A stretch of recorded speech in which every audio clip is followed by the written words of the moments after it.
Tes 1, 2.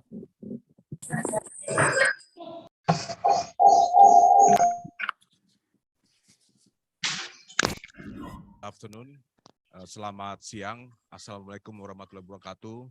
Om Swastiastu, Nama Budaya, Salam Kebajikan.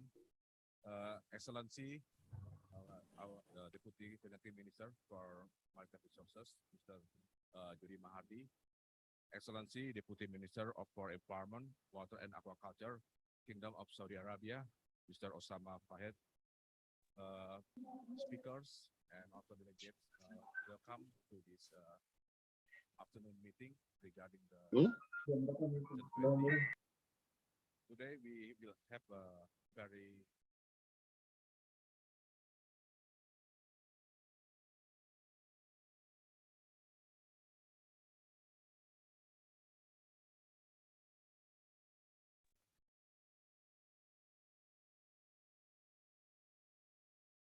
remarks and then followed by our deputy from the Kingdom of Saudi Arabia, Mr. Osama Fahed, for the please, Pak Deputy.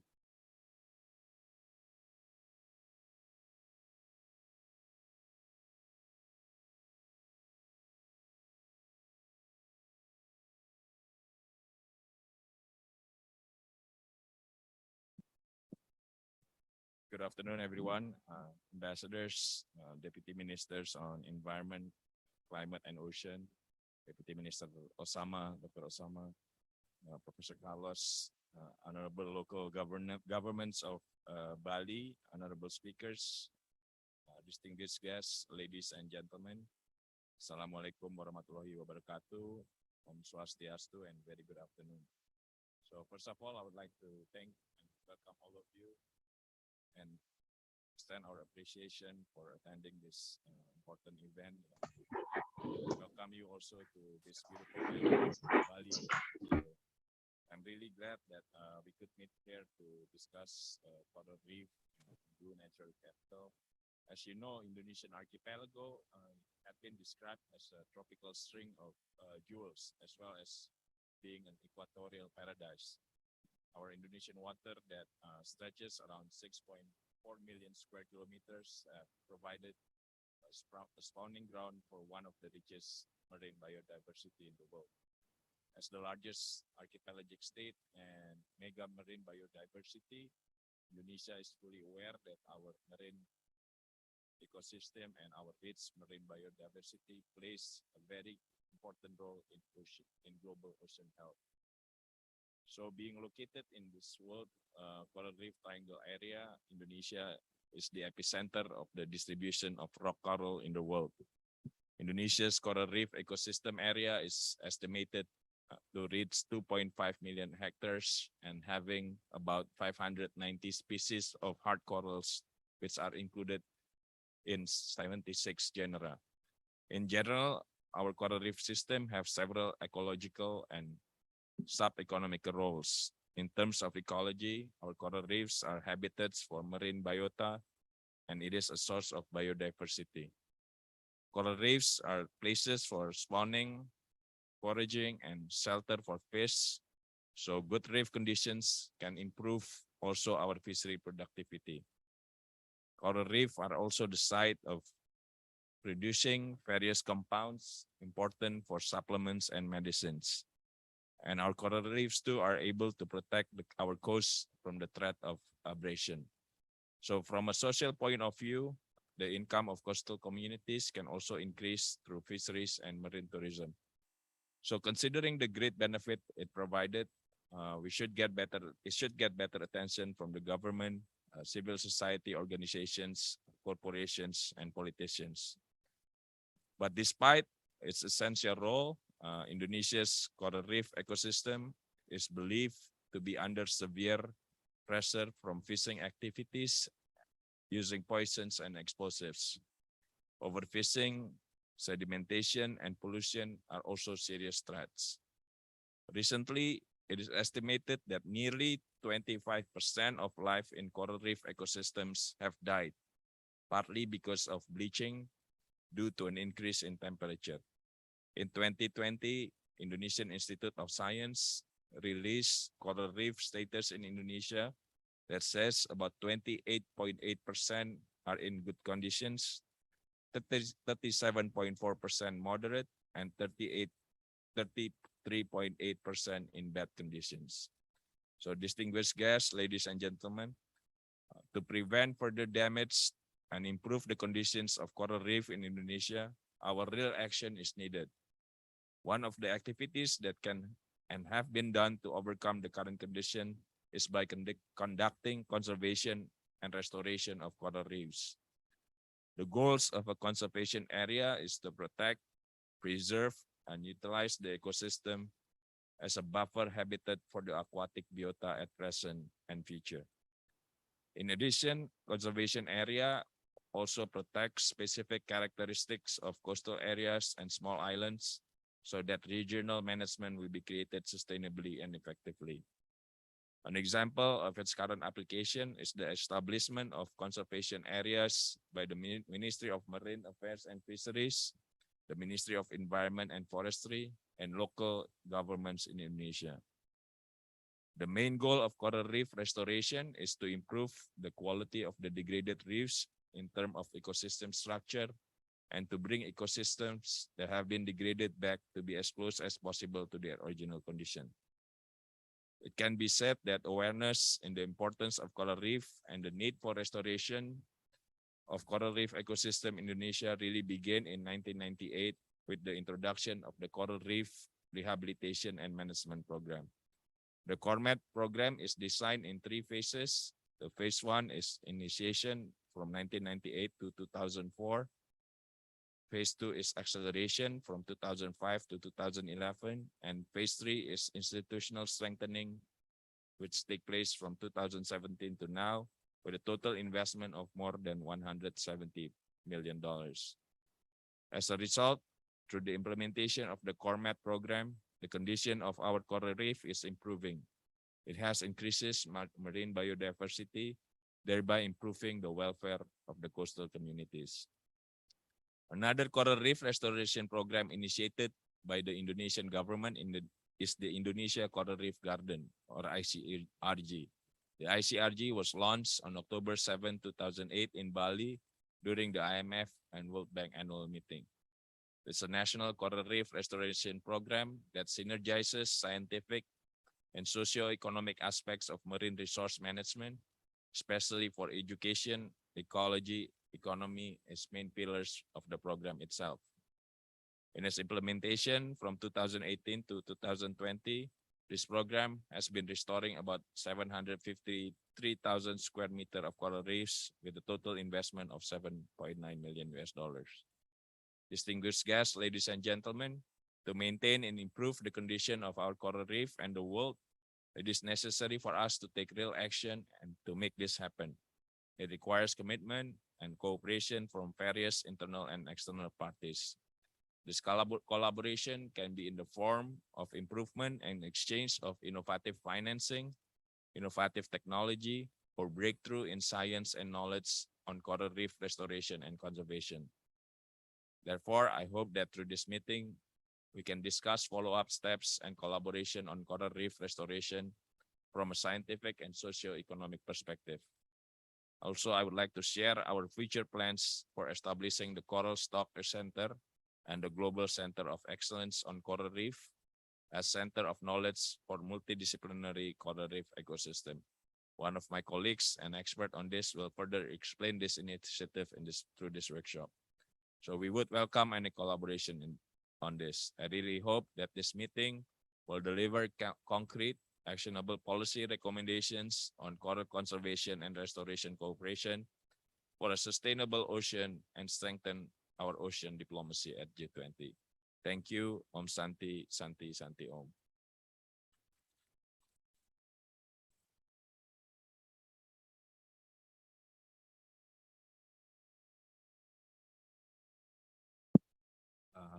Thank you, Mr. Deputy Jody. I would like to introduce the second remark from the Deputy Minister for Environment, Water and Aquaculture, Kingdom of Saudi Arabia, also Chair of the CORDAP, His Excellency Dr. Osama Faheha. Please.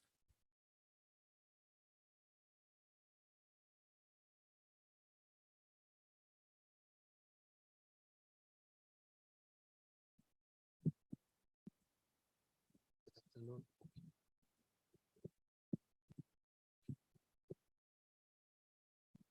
Good afternoon all. Bismillah ar-Rahman ar-Rahim.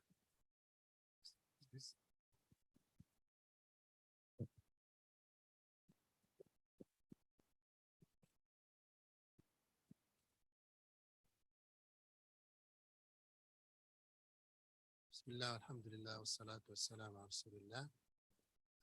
Excellency Judy, the Deputy Minister of the Coordinating Ministry for Maritime Affairs and Investment, distinguished guests, our dear speakers, ladies and gentlemen, Assalamu alaikum wa rahmatullahi wa barakatuh. In the beginning, I would like to extend our deepest appreciation and thanks for the government of Indonesia, represented in the Ministry of Coordinating Ministry for Maritime Affairs and Investment, for really playing a vital role in organizing and hosting this important workshop about coral reef, a treasure, a real treasure, global treasure for the whole environment of our planet Earth. Our objective here is to really highlight the importance of multilateral efforts to really conserve and restore coral reef globally, both warm water and cold water coral reef. I have to maybe look at the screens. As you know, coral reef represent one of the highest density habitats for biodiversity in the world, despite representing less than 0.1% of the total ocean area. It is home to more than 25% of the ocean biodiversity. It's really important for fisheries, for ecotourism, for coastal area protection. It has immense socioeconomic importance. Hundreds of millions of people livelihood depends on coral reef, in addition to its immense environmental and biodiversity importance. Nevertheless, as you heard from His Excellency Judy, significant portion of the coral reefs are degraded to various degrees.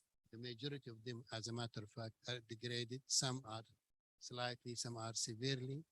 And there is a real threat of losing the entire coral reef ecosystems in coming decades if we continue to do business as usual. Drastic measures needs to be taken and need to be taken quickly. Our challenge is multiple. The restoration cost for coral reef is high, the success rate is low, and we don't have project at scale. And we have to really, if we are serious about facing this challenge and the stresses that His Excellency Judy talked about, pollution, the improper fishing practices, sedimentation, climate change, and others. If we are serious about facing these challenges, we have to change the way we are approaching this whole issue, and we have to really do that collectively. And this is what we are trying to do in CORDA, which is leverage the global talent, knowledge, and innovation and resource mobilization to bring it together and help face this formidable global challenge. Next. Again, back in 2020, coral reef took a significant portion of the discussions of the deputy ministers and the ministers, and the need to really strengthen our collective work has been really took center stage. And as a result of that, the ministers proposed to form this global platform to accelerate research and develop for coral reef restoration and conservation. And actually this proposal that has been endorsed by the ministers has been approved by the G20 leaders in their meeting in November of 2020. Next, please. And basically, the commitment was made to really work collectively to prevent further degradation of coral reef, to enhance conservation and restoration of coral reefs around the world, both warm and cold water coral reefs. And this is really very relevant. Which is really more than 50% of cold water and warm water coral reef. The timing is also proper, as it actually synchronized with the UN launch of UN Decade for Ecosystem Restoration back in June 2021. So we believe this is also a really very proper time to work together to address this issue. The launching of the initiative is to really complement and integrate and synergize with other initiatives. And I think nothing really symbolized that more than the illustration, the graphical illustration we have saw in His Excellency Judy, when he showed these really the tools and the hands of the various initiatives represented like tools, look to each other. And this basically showed that all these initiatives is really work together in sync to really achieve our ultimate global goal. Next. Of course, finance is very important. Really, we need innovation and we need research and development, but above all, we need the finance to fund the research and development and also to fund the pilot project and ultimately the large scale project. CORDA has been really designed by you, the G20 members, to facilitate really a financial support by G20 countries, by non-G20 countries, and the private sector. And I'd like to highlight that although CORDA was launched or initiated by G20, it's a global initiative that really seek membership and encourage membership of all countries around the world, all organizations, relevant organizations, and the private sector. The Kingdom of Saudi Arabia has contributed by $100 million to CORDA, in addition to hosting the initiative, the platform in King Abdullah University, KAUST, which has significant marine research program and will cover the administrative support and the technical support to the initiative. Next. Again, CORDA aims to become a platform for collaboration of all research and scientific academic area institutions around the world through joint research programs, workshop, conferences, exchange information through various platforms to really enrich the collective work needed for this initiative to succeed. Next. We have various objectives that has been articulated in the ministerial communique back in 2020. First, provide the financial resources to support development of innovative and novel scientific technologies to conserve and restore coral reef. As I mentioned before, to address the high cost and low success rate challenges, the key is innovation, and multidisciplinary innovation is needed. And we need to fund that innovation, and we need to bring all the bright minds globally to work together. Also connect existing national, regional, international R&D programs. Again, this really networking is key for the success. No single country, no matter how capable technologically or financially, it can address this global challenge. We need really the resources and the bright minds of all the talents around the world. Again, we support, a multidisciplinary and gender balanced scientific community from all around the world. And I think we have seen that really highly reflected in the scientific advisory committee. We are very proud that we have a scientific advisory committee that it's really coming from all over the world, from various regions, multidisciplinary, and also represent, all the genders. Again, the capacity building and the private sector engagement are important ingredients for the success. Without the private sector, really active participation in this work, we will not succeed. I would like to highlight that, various economic, sectors rely a lot on the health of the ecosystems, ecotourism, fisheries, and others, and also all kinds of maritime sectors. They all have large stakes, and we really look forward for their active participation in really crafting the solutions to this challenge. Again, the initiative will provide a platform for scientific visits, for capacity building, for knowledge sharing between scientists and specialists and relevant stakeholders around the globe. Again, the initiative will build, information sharing platforms, various information sharing platforms to share the necessary information about coral reef, and last but not least, developing the novel scientific and innovative technologies that really improve the success rate and reduce the cost that we are all facing. I'm talking to Judy, I was talking to others around the world about the cost of coral reef restoration, and it's still very high.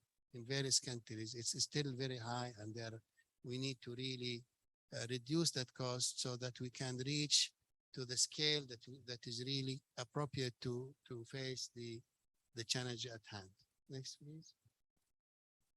Again, this is the operating model of CORDAB, where basically fund is received from various donors like G20 countries, non-G20 countries, and all this on a voluntary basis, the private sectors, philanthropic foundations, and other, organizations that are really share our interest in conserving coral reef. Again, we have a foundation, a non-profit foundation that is really designed to receive this fund and give it to the platform central node represented by CAUS.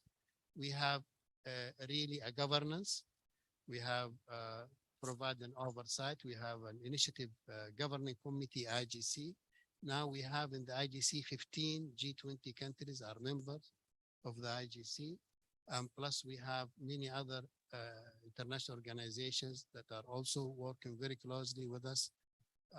Iclrg, UNIP, Gfcr, and others really who are very active in the coral reef conservation, and their partnership and collective work with us is very, very essential for the success.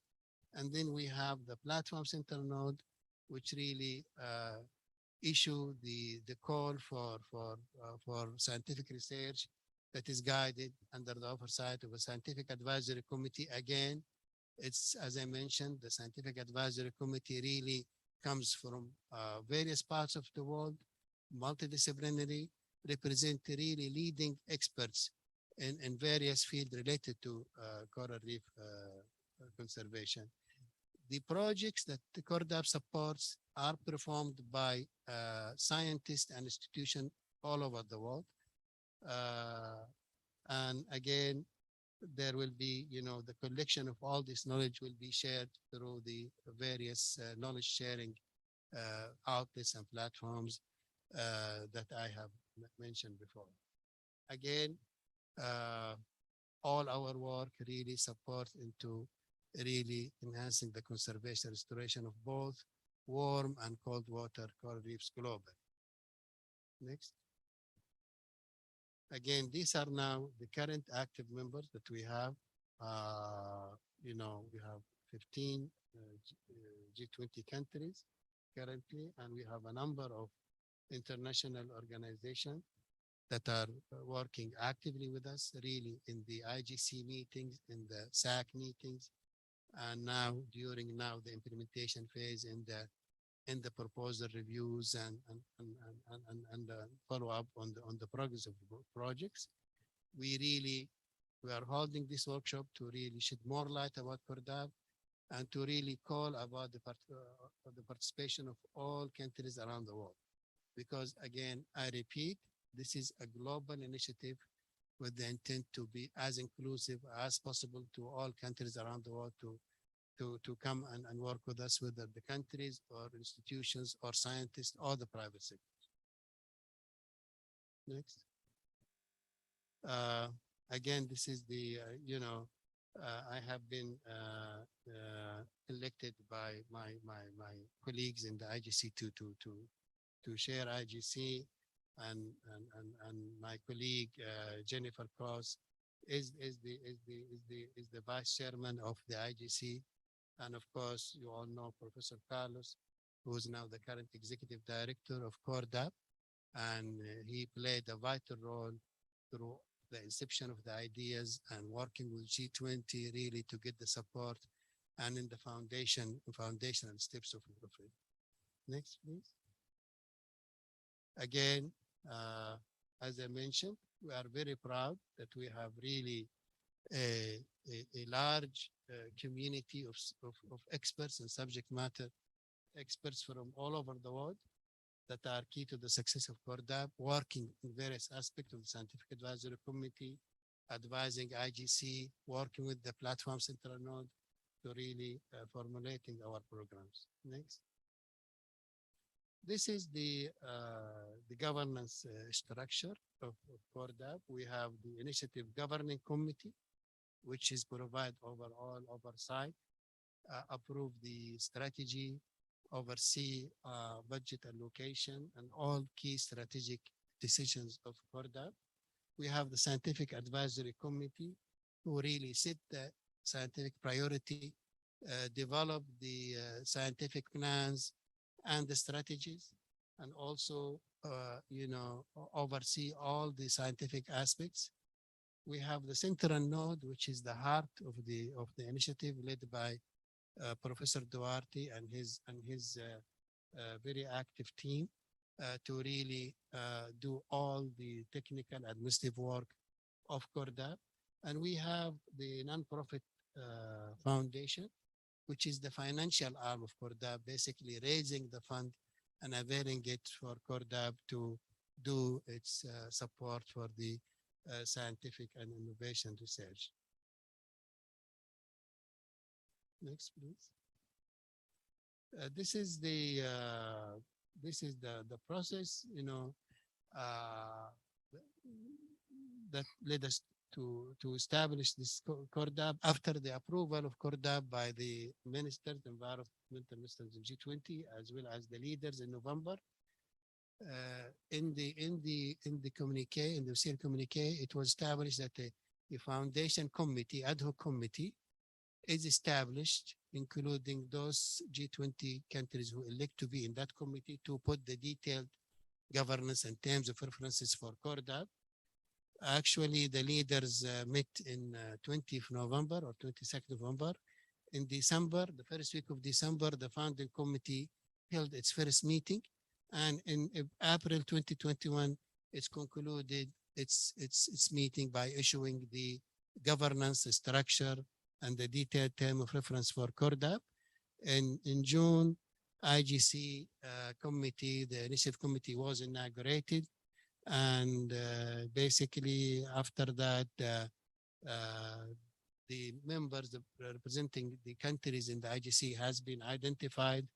And then the Platform Central Node executive director has been appointed on interim basis, and then finally, a final appointment. and then the communication plan and the strategic and plan and annual program and the priorities has been established by the scientific advisory committee. And then we held our first meeting during the Ocean Summit in Lisbon in June, and where Kurdab had really a very clear presence and really attracted a lot of interest and has shown that we need this kind of global collaboration. Now we are now moving toward launching our first phase of the funding, and we move into the implementation program, and we will hold various fundraising events during the coming months, and then we will have our first scoping roadmap will be published inshallah in the next few months. So again, I thank G20 countries and environmental ministers and the deputy ministers for their support. We thank all the international organizations and the subject matter experts who has been working very diligently over the last months in various capacities in the scientific advisory committee and various other aspects to support the work of Kurdab. Without all these efforts, we will not be here today. We are now really at a historical moment where Kurdab now will be moving to the implementation phase.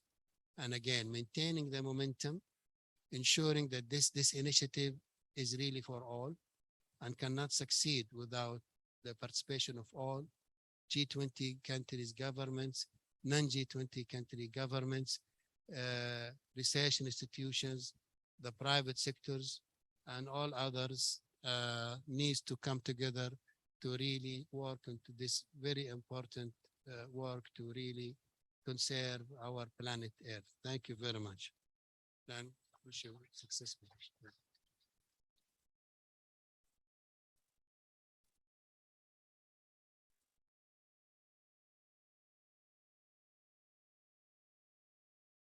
One, I think I would like to hand over the next speaker to Professor Carlos, and also the next MC will be Mr. Rory.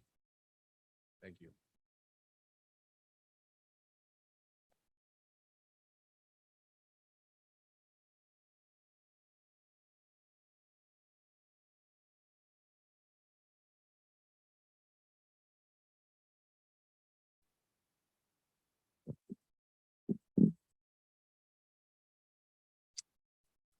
Selamat siang. So first of all, I'd like to thank the government of Indonesia and congratulate the government of Indonesia for the leadership that they are exerting in ocean. Indonesia is a strong ocean nation, and through the G20 process, the Indonesian government is leading the partners into the development of an ocean track. So in fact, this workshop and tomorrow's workshop on Blue Natural Capital are actually part of the road towards this Ocean 20 track. And certainly coral reefs are an important asset of the ocean. And as indicated earlier by the Deputy Minister, Mr. Jordi, Indonesia is the epicenter of coral reefs and also really of all marine biodiversity. So an important champion in protecting marine biodiversity globally. So I would also like to acknowledge and thank Dr. Andreas Hutahayan, who has been organizing this forum and really working very hard since the last few months in making sure that this will be ready for us to gather today and discuss coral reefs, both in the room and also virtually, because the event is being broadcasted both by Zoom and YouTube. So we hope there's a large audience that is following this conversation.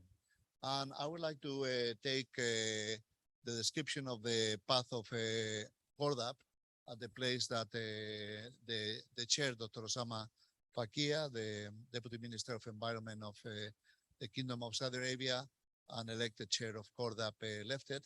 So if we move to the next slide, and I think I can operate them myself, I need to switch them on. Then we were discussing the need to resource the platform. We're going to be launching the first call for proposals right after the G20 meeting. And then this will be based on the generous initial contribution of the Kingdom of Saudi Arabia, but an important goal for us in the coming month is to meet the resourcing of the platform according to the size of the program that was deemed to be necessary. So we will be contributing, collecting contributions from the different nations. And as Dr. Osama Fakia indicated, also we will be conducting a number of fundraising events in G20 nations, and also extending the work, the membership of Corda beyond G20 nations into other nations that are committed with the conservation of coral reefs. And then in the deadline of the proposal that will be coinciding with COP27, then we will be selecting the proposals that will be funded. And the number of proposals that will be funded will also determine on how successful we've been on the fundraising exercise, but we certainly have the resources required to initiate an ambitious program already. So I think this one not working. So yes. So also we would like to celebrate, and there will be a further discussion on this, and a memo of understanding that was signed on the UN Ocean Conference in Lisbon on June 30th between CORDAP and the UN Global Fund for Coral Reefs, that is represented here also, and there will be a presentation about the Global Fund for Coral Reefs. And then that brings together the development of new technologies with the funding that is required to deploying the technologies, and that raises hope for coral reefs. So we can play this video, please, with the sound, if possible. Yeah.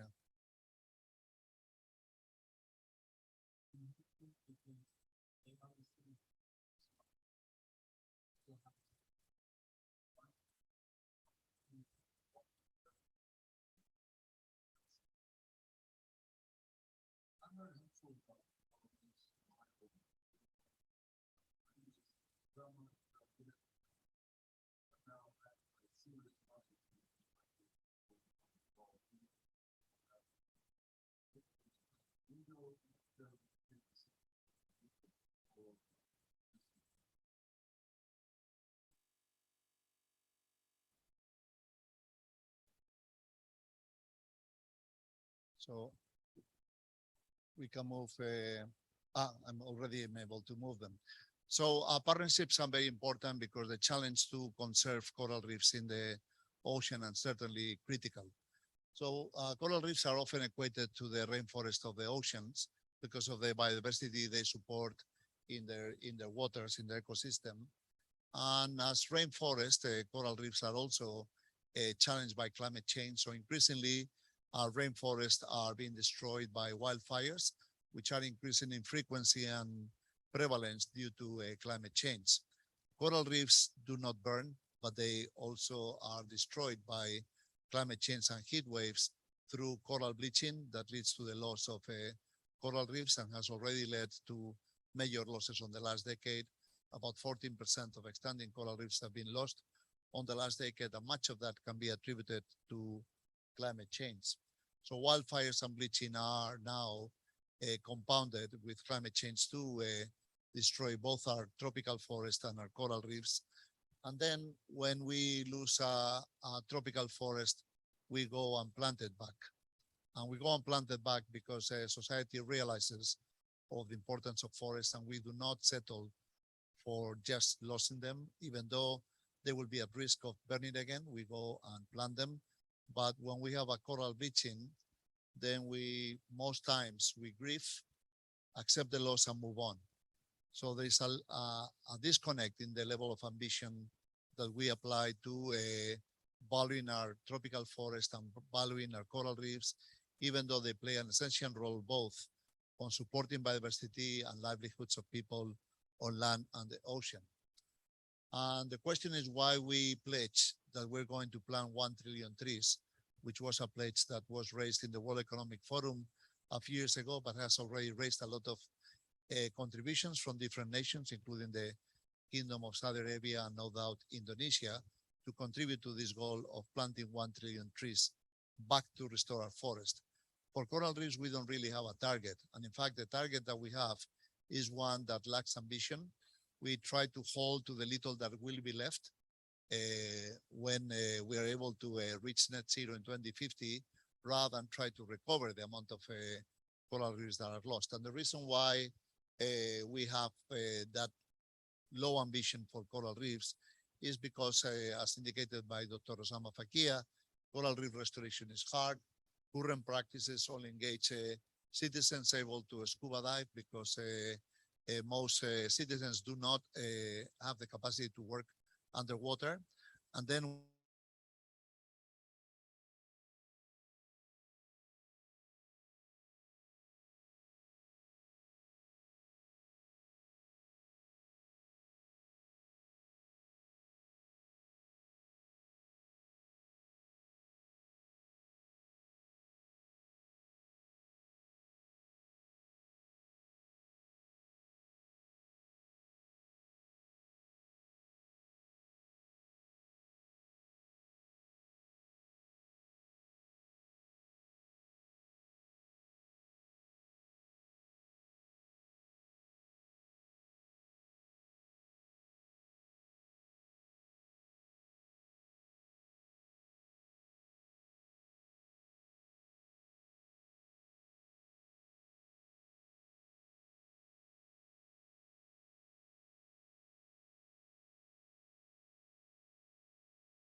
across coral reefs globally. So in brief, the scientific and the strategic plan focuses on research and development to advance coral reef conservation and restoration. It commits to scalable solutions that can be applied anywhere, anytime, and with a chance of success. It also aims at impacting globally R&D to restore coral reefs. And then it provides an open source platform by which CORDAP technology can be used by any nation and any community in the world. It is transdisciplinary because we realize that meeting the challenge does not need only contributions from marine biologists or ecologists, but it needs contributions from multiple disciplines, from engineering to economy to be able to meet the challenge. And the research is very directed by the priorities that have been identified by the Scientific and Advisory Committee. So we are about to launch the first call for proposals that will be announced after the G20 meeting in Bali. And then we have already adopted and approved the policies that will guide the first call for proposals and the structure of the call. It will be collaborative projects that will be focused on multidisciplinary and diverse teams of researchers that will develop the program. Again, scalable and technology that will be transferable across coral reefs, not specific to any particular conditions. We also need to assess the risks in successfully deploying the technologies. And then we hope that the projects we fund will be impactful and we'll be tracking the impact of the research that is funded. So there will be a wide spectrum of projects that will be funded, novel R&D, projects that aim at improving the scalability of coral restoration technologies, projects that improve at translating science into actionable restoration, fundamental science that is still required to support the success of restoration projects, and also capacity building and to ensure the local implementation of the outcomes of the projects. So the program priority areas include low infrastructure and high throughput coral production technologies, and also deployment methods, because the deployment methods are too slow to be able to achieve a scale at present. Then new methods to protect existing corals. So it's not only about restoring coral reefs, but also protecting the ones that we have in healthy conditions. We will also aim at funding projects that will derive new concepts to limit the early mortality of corals that are settling in coral reefs, improve monitoring technologies, methods to combine natural and assisted reef restoration technologies. Also propel R&D in developing nations, so ensure that the developing nations also do contribute and participate in the program, and then build the capacity for R&D across the world.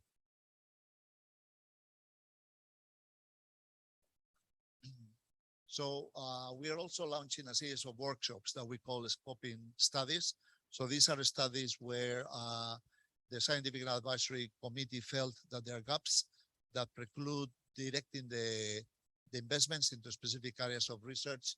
And then a number of these studies have already been defined and are being scheduled at present, with the aim of summarizing the current knowledge, identifying options for investments in R&D in that area, and also recommending priorities for the program to focus on. So these scoping studies include a state-of-the-art assessment of what is known about the ecology of deep water corals, and also the options to restore these ecosystems, which are far less studied than shallow water tropical corals. Then also a workshop on assisted adaptation technologies and methods to improve the resilience of coral reefs when we deploy coral restoration projects and also conservation projects. Tools to inform decision-making so that we can tactically allocate not only efforts, but also funding, not only to research, but also to delivery actions on the ground to restore coral reefs.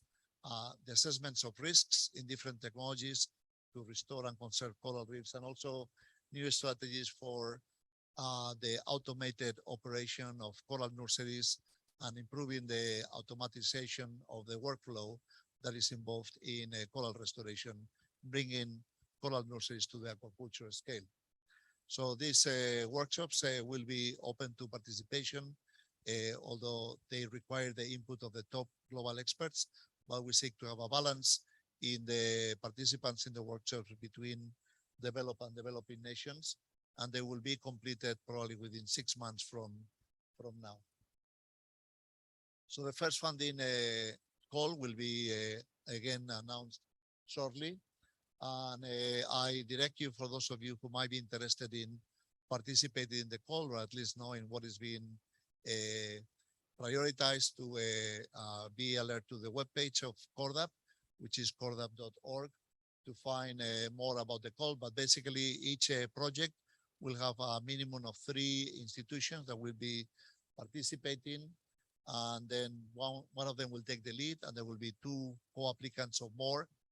Each proposal must comprise at least 2 nations, and at least one of them must be a nation classified as low or middle income according to the OECD list.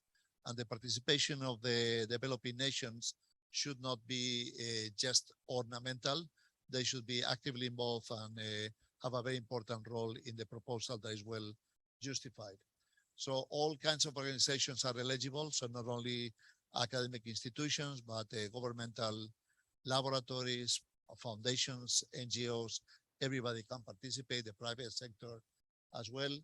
And then the projects will be between 1 and 3 years in duration.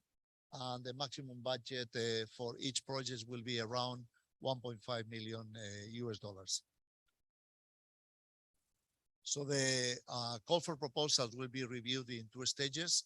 So first, there will be a concept note that will be submitted. So that will be a very compact document that will present the idea with some elements of why it's feasible and the resources that will be required. And then the selected proposals, concept notes, will then be invited to submit a full proposals that will be then submitted to a review, and eventually a list of fundable proposals. A recommended list will be moved forward from the Scientific Advisory Committee to the Initiative Governance Committee for them to endorse the proposals that will be funded, and then the program will then start. Yes, so we plan to open the call in mid-September. There will be a webinar to discuss the terms of the call with prospective applicants, and the concept note will be submitted around early November. And then the full proposal for those concept notes that will be selected will probably be submitted around end of November. And then we expect to be able to confirm the funding of the projects by around May 2023. And we will be getting ready then to launch the second call for proposals, taking in consideration the types of projects that will be funded on the first call. So this is all that I wanted to share today. And again, I would like to thank the government of Indonesia for organizing this session. And then also tomorrow's on Blue Natural Capital, where we will discuss mangroves and seagrass and terima kasih. Thank you.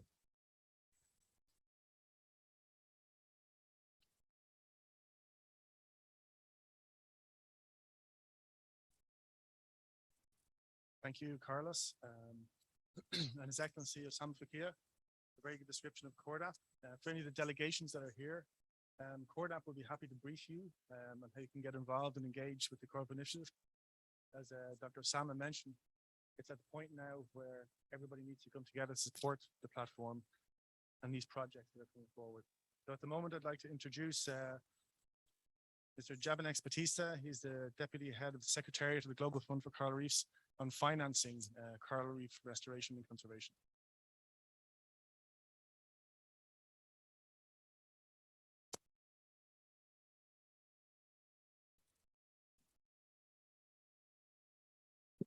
Thank you very much, Rory. Good afternoon, everyone, Your Excellencies, distinguished participants here in person and online. It's really a pleasure to be here with you. Our thanks to the government of Indonesia for hosting us today, and for the efforts as well, of course, of the government of Saudi Arabia and CORDAP for all the excellent work that you have been doing. So today I would like to briefly talk to you about the Global Fund for Coral Reefs and how we hope that by bringing our approach of blended finance solutions for coral reefs, we can help attract more financial resources that are definitely needed to ensure that all coral reefs are appropriately funded now and in the future. So let's see if this is working.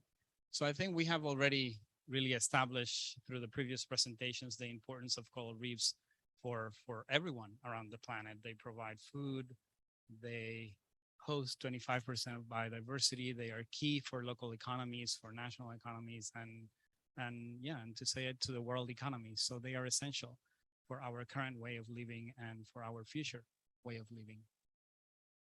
But as has been already highlighted in previous presentations, we are at a crossroads with coral reefs being truly threatened by local and global degradation drivers. But not only that, we are facing a huge funding gap for coral reefs, and without the appropriate amount of resources being directed to reefs, we are not going to be able to make it. And that's where the Global Fund for Coral Reefs come in. We were launched around the UN General Assembly in 2020 as a blended finance solution for coral reefs. We are the only UN fund and global partnership completely dedicated to SDG 14.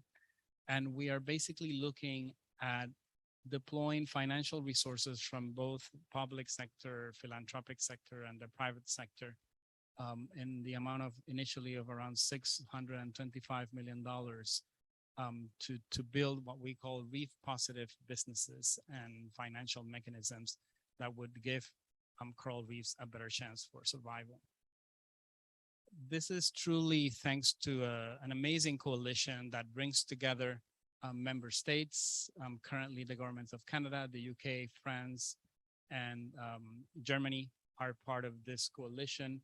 We also have the 3 UN agencies that have been instrumental as well in building the Gfcr, the UN Capital Development Fund, UNEP, and the United Nations Development Program, as well as a number of philanthropies, including Builders Initiatives, Bloomberg Philanthropies, the Paul D. Allen Family Foundation, and the Prince Albert of Monaco Foundation, that were also instrumental in the past and now in the present in building this partnership. We also have brought together already investment partners, including Pegasus Capital Advisors, who manages the investment fund of the GFCR, and I'll talk a little bit more about that in a second.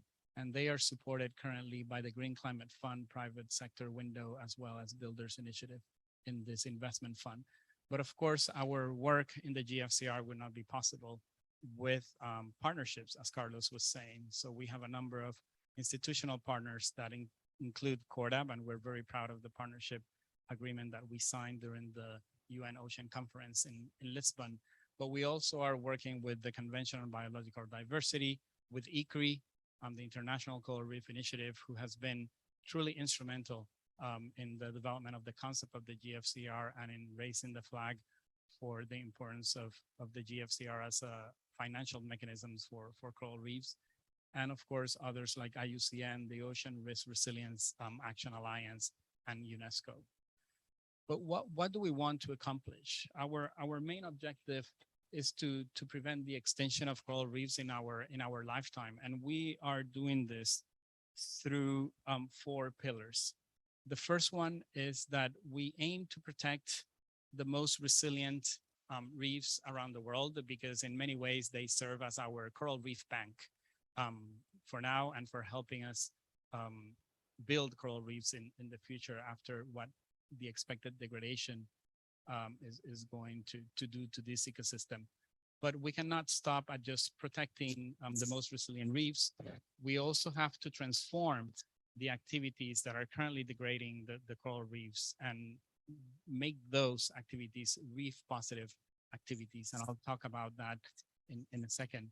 But as already pointed out by Dr. Osama and by Carlos, the level of the challenge that we have in front of us is so great that just focusing on protection of coral reefs is not going to be enough. So we also have to focus on the restoration of the coral reefs ecosystem. And that process of protecting, transforming, and restoring these coral reefs is not possible without the communities and the people that not only depend on these reefs for their survival, but that also have in their hands many of the solutions that we need. And that's why our fourth pillar, we call it the recovery pillar, because it's focused on helping communities also build resilience to major shocks like climate change and the COVID pandemic. We are looking through our programs at these main 6 threats against coral reefs: destructive fishing, poorly managed marine protected areas, destructive tourism, agricultural runoff, sewage pollution, and plastic pollution. And what we are doing is building these reef positive solutions that focus on creating reef positive, again, businesses and financial mechanisms that can make these current negative drivers of degradation, which are born out of negative coral reef negative activities and turning them into coral reef positive activities. So our programs often focus on sustainable fisheries and mariculture. We have several programs that are also supporting sustainable agriculture by reducing runoff from agricultural practices. We are looking at several programs that are addressing and are starting to address the issue of waste management and plastics pollutants and how they degrade coral reefs. And then our programs are also looking at financial instruments like coral reef insurance, blue carbon credits, and other kinds of financial instruments like blue bonds to help attract financial resources that are needed actually to establish these other reef positive solutions. To do this, we work under the umbrella of what we call the reef positive investment ecosystem. So the Gfcr, as I mentioned, is truly a coalition bringing the private sector, the public sector, and other actors as well to create this ecosystem. So we have the Gfcr grant fund, which is managed by the United Nations, and that's where I sit. This fund has financial resources from the member states that I mentioned before and from the foundations that I mentioned before. And then together, by creating synergies with other grant co-financiers, we are aiming to attract then private sector finance that can then create and can then be deployed to create these reef positive solutions at scale, which is again another of the challenges that already Carlos mentioned before and Dr. Osama, that we have a scale problem. We cannot think about only the small projects. We need to be able to really scale them up throughout the whole world. So under this investment ecosystem on the private sector side, our first partnership and instrument that we have is the Gfcr investment fund that I mentioned is managed by Pegasus Capital Advisors, and they are going to be focusing on that investment fund on areas of sustainable ocean production, the hospitality sector with, of course, a focus on ecotourism, and then the circular economy with a focus on waste management and plastics. Just to give you a flavor of what are some of the initiatives or interventions, as we call them, of the Gfcr. In the case of our program in Fiji, we're working on a sanitary landfill. So this sanitary landfill is being retrofitted, let's say, to also include a recycling facility to reduce pollution. Another interesting initiative of this program in Fiji is the establishment of a non-synthetic fertilizer factory to reduce agricultural runoff that is currently going into one of the most resilient reefs in Fiji. Most of our programs also have what are called technical facilities that help incubate and investable blue economy projects and also support capacity building of local communities. And in several of our programs, we're also looking at working with communities through the model of locally managed marine area networks. So this really brings together the communities that are the stewards of these marine resources.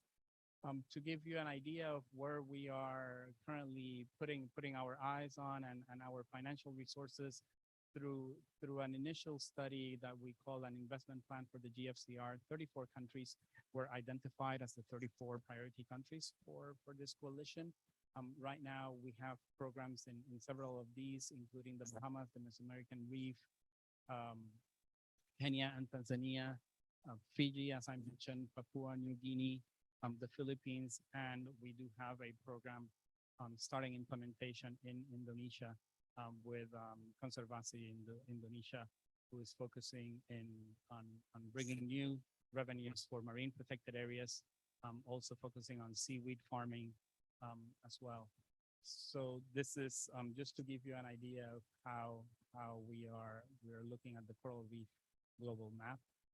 And then just to finalize, I would like to highlight the importance of meetings like this as part of the process to continue to raise the awareness, to raise the call for urgency, for urgent action for safeguarding coral reefs around the world. We are around here participating in this G20 meeting. Soon we will also be participating around the margins of the UN General Assembly, the 77th UN General Assembly.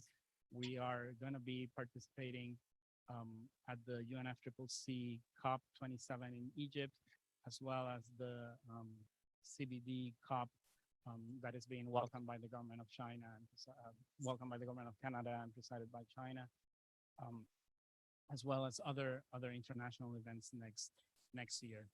In terms of our programs, I mentioned some of the ones that are currently under implementation, and right now we are looking at developing programs and hopefully approving them in the next couple of months for Maldives and Colombia, Seychelles, and Brazil. And then starting next year, we are focusing on the Solomon Islands program, a second program hopefully for Indonesia, Micronesia, and then moving on to Sri Lanka, Mozambique, and the Gulf of Aqaba, which hosts one of the most resilient reefs ecosystems around the world. So with that, I just would like to thank you all for your time, and I would be happy to answer questions. Perhaps, Carlos, you can join me and we can offer some time for questions, but also to talk a little bit about our joint partnership.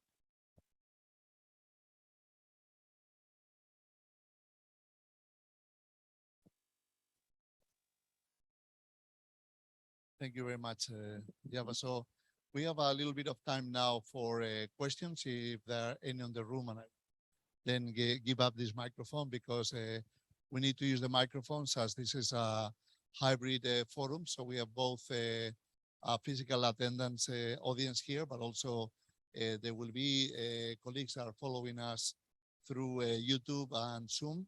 So they can only hear us if we use the microphone. So first we will maybe have a few comments about the partnership, and then we will open for a round of questions. So for me, the partnership with the UN Global Fund for Coral Reef is fundamental because at the CORDAP, we develop new technologies and methods to be able to more cost efficiently conserve and restore coral reefs, but we do not deliver the conservation and restoration. So without the UN Global Fund for Coral Reefs, we will not be able to translate our work into effective conservation and restoration on the ground. So Java, what do you think is the value that you see on our side of the partnership? Thank you, Carlos.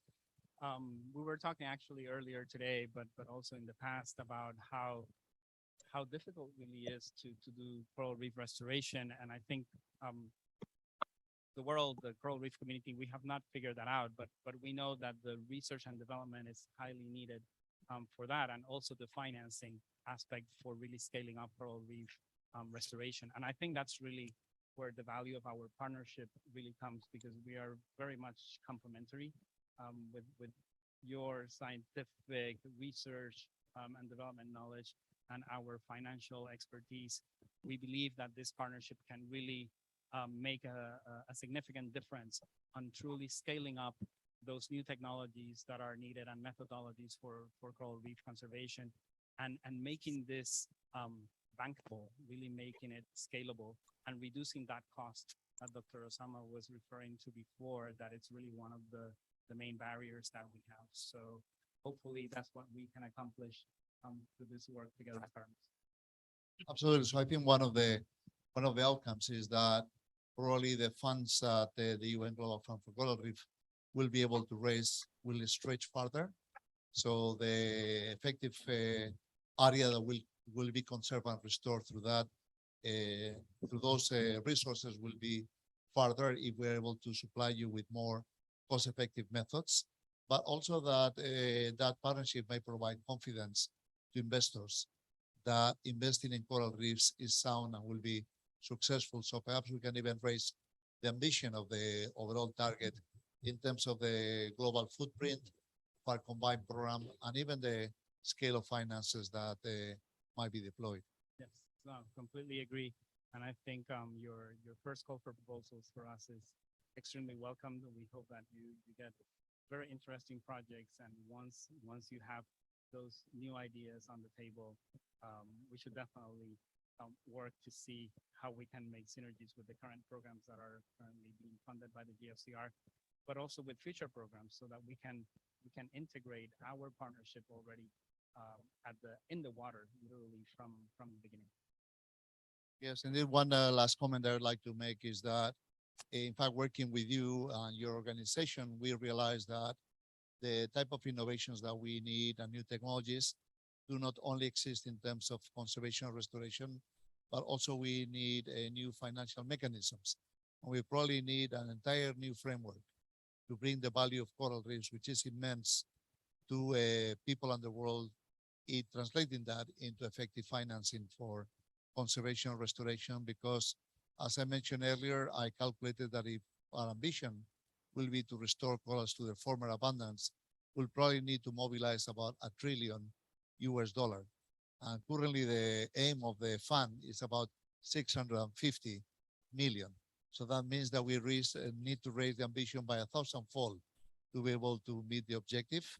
And this cannot be done through philanthropy or charity. We need a new framework by which, and we'll probably broaden that discussion to tomorrow, by which blue natural capital and nature gives the value that it has to society. It is not just a marginal asset. Fully agree, Carlos, and we're happy if we have time, Andreas, to entertain a few questions.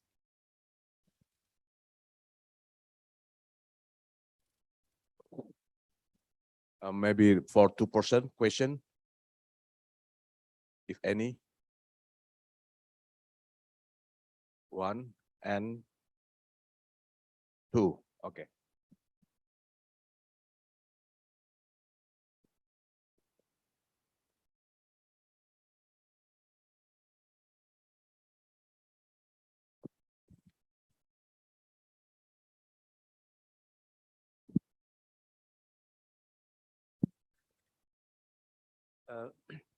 Thank you, Pak Andreas.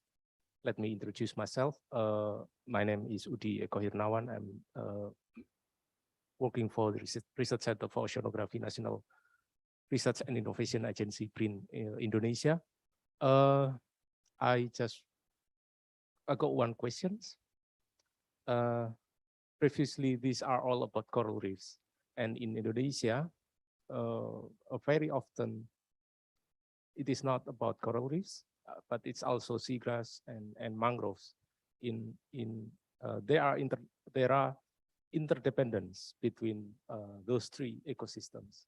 So studies also revealed how these three ecosystems are connected to each other. So the funding described by Professor Carlos, by Mr. Yabanex, is it only for corals, or it also encompasses other ecosystems associated with the coral reefs? So that's my question. Thank you. Thank you. Thank you for that question, which is actually a really great question, because we have gotten this question before, and we have been asked, so why don't you focus on the ocean economy at large, or ocean financing at large? And the reason for that, as I was saying at the beginning of my presentation, is the very dramatic and urgent situation in which coral reefs are. But of course, within our work, we do recognize that coral reefs are definitely interlinked to all these other ecosystems. And that's why in the types of reef positive solutions that we are financing, we do include things like that are related to mangroves. For example, several of our programs do have blue carbon credits that are related to the restoration and conservation of mangrove ecosystems. We do have the seaweed farming. Several programs are working on that. And we are supporting in general financial mechanisms for marine protected areas and marine protected area systems, which of course go beyond just the coral reefs. But every intervention that we finance, it has to demonstrate that link back to the coral reef. So we do have a series of monitoring and evaluation indicators that for every intervention would need to be measured, that they need to demonstrate how that intervention, even though it may be broader than coral reefs, how does it positively impact that particular ecosystem? And for me, there are other complementary initiatives out there with whom we can develop partnerships that can bring also the expertise that they have in other ecosystems. But for me, coral reefs are almost like the ocean heart. And without that heart beating, right, we cannot have a healthy ocean. So that's why for us it's important to have that strong focus on the ecosystems. So I would like to add to what my colleague mentioned in terms of the link between coral reefs and other elements of the marine ecosystem. And in fact, the Indonesian presidency in this Road to Ocean 20 actually designed the two-day event in a smart way. So today we're discussing coral reefs, but tomorrow the Blue Natural Capital concept will be extended to other components of the ecosystem. So there will be a session on mangroves, a session on seagrass, and a session on seaweed farming. So all three were mentioned by Javanex. And in fact, they're all closely connected. But if we look at the challenge, if we examine the global trajectory of mangroves, mangroves were declining at about 3% per year over much of the 20th century. So actually 10 times faster than tropical forests, and they were at risk of being lost. But the awareness of the value of mangroves, not only to fisheries, but also to coastal protection, came very strongly to the global public during the earthquake and the tsunami that devastated the Indian Ocean, and Indonesia was one of the most affected nations, with 250,000 people losing their lives to that tsunami in 2004. So that actually led countries in the Indian Ocean basin to embark in large-scale mangrove afforestation, and the awareness of the important role of mangroves actually sprawled beyond the Indian Ocean to every mangrove region in the world. So through the awareness of the importance of mangroves for coastal protection, but also now for climate action through the role as intense carbon sinks, the most current outlook on mangroves is that we have stopped losing mangroves globally. So the last estimate of the loss rate is about 0.1% per year, which is really, when we look at the numbers with some critical outlook, is not different from zero. So from 3% per year, now we have a situation where we have stopped losses of mangroves, and in many regions of the world, mangroves are expanding. So for instance, in the Red Sea, the mangroves, the area of mangroves have expanded 40% over the last 20 years. And that's due to increased awareness of the importance and effective policies to halt practices that destroyed mangroves. And also then the effectiveness of mangrove restoration and the cost of mangrove restoration is very different from that of coral reef. So the cost of restoring a hectare of mangrove is about 20 times less than the cost of restoring a hectare of coral reef, but also the efficiency, it's very high. So about 70 to 80% success rate in the mangroves that are planted compared to about 10% on the long term for coral restoration.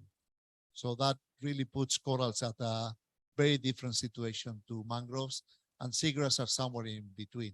So seagrass again were orphan of attention, and in 2009, I published a paper where we nicknamed seagrass the ugly ducklings of marine conservation, because at the time, not even NGOs care about seagrass.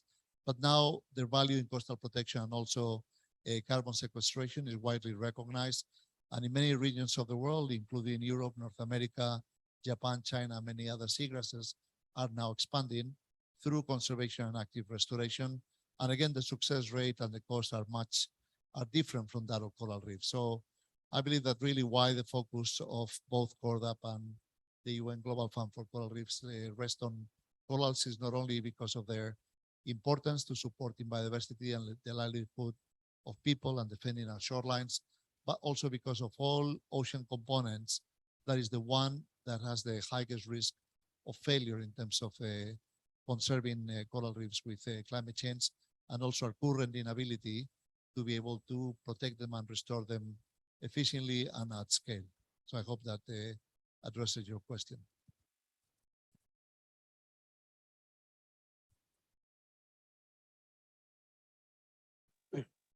Thank you. I want to introduce myself.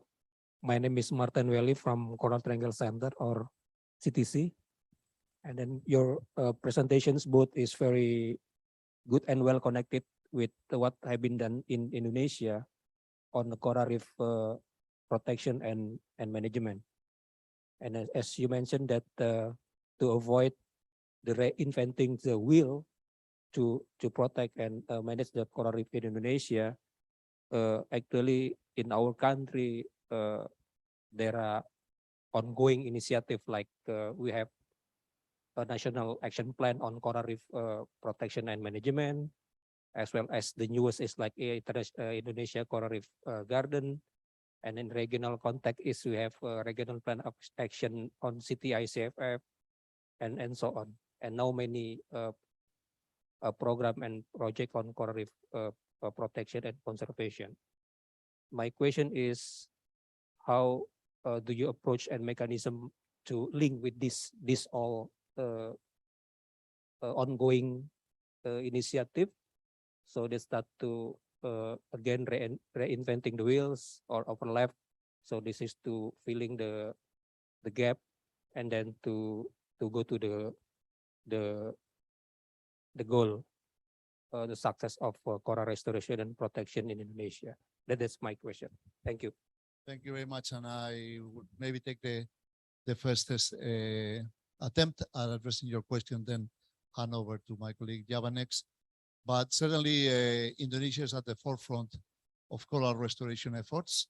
Up to a year ago, Indonesia had the world record in coral restoration of a particular coral reef, and it just broke it again during COVID. And I think we're going to hear a very inspiring story about the efforts done by Indonesia to restore coral reefs during COVID, both addressing the needs of people while also improving coral reefs. So again, congratulations to Indonesia for your leadership in coral restoration.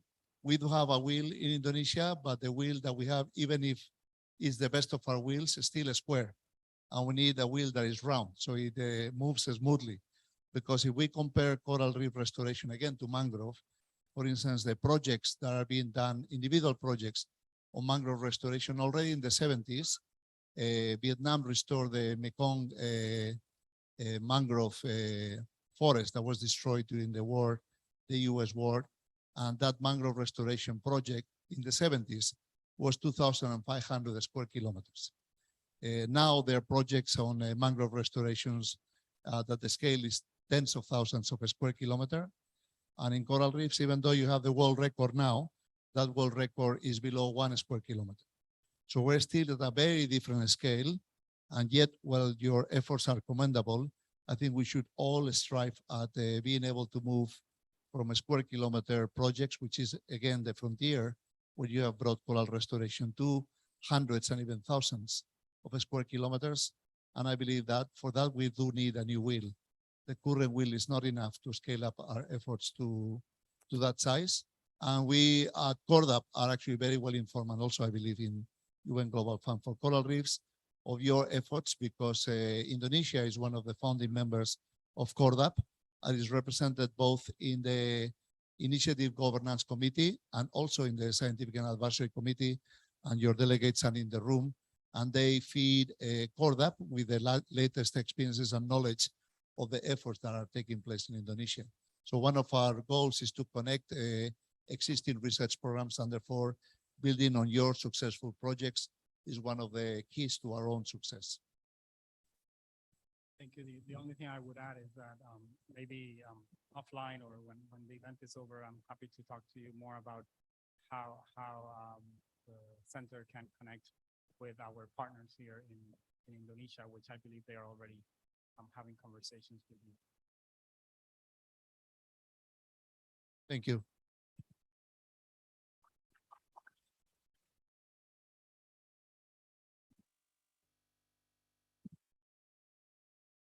Thanks very much, Carlos and Della. I'd like to introduce one of our hosts, Andreas Hutanain, who's the coordinator of the Indonesian Coral Reef Garden. And I think, as Carlos mentioned, we're about to hear a very exciting story of a recent restoration project they had during COVID. Andreas?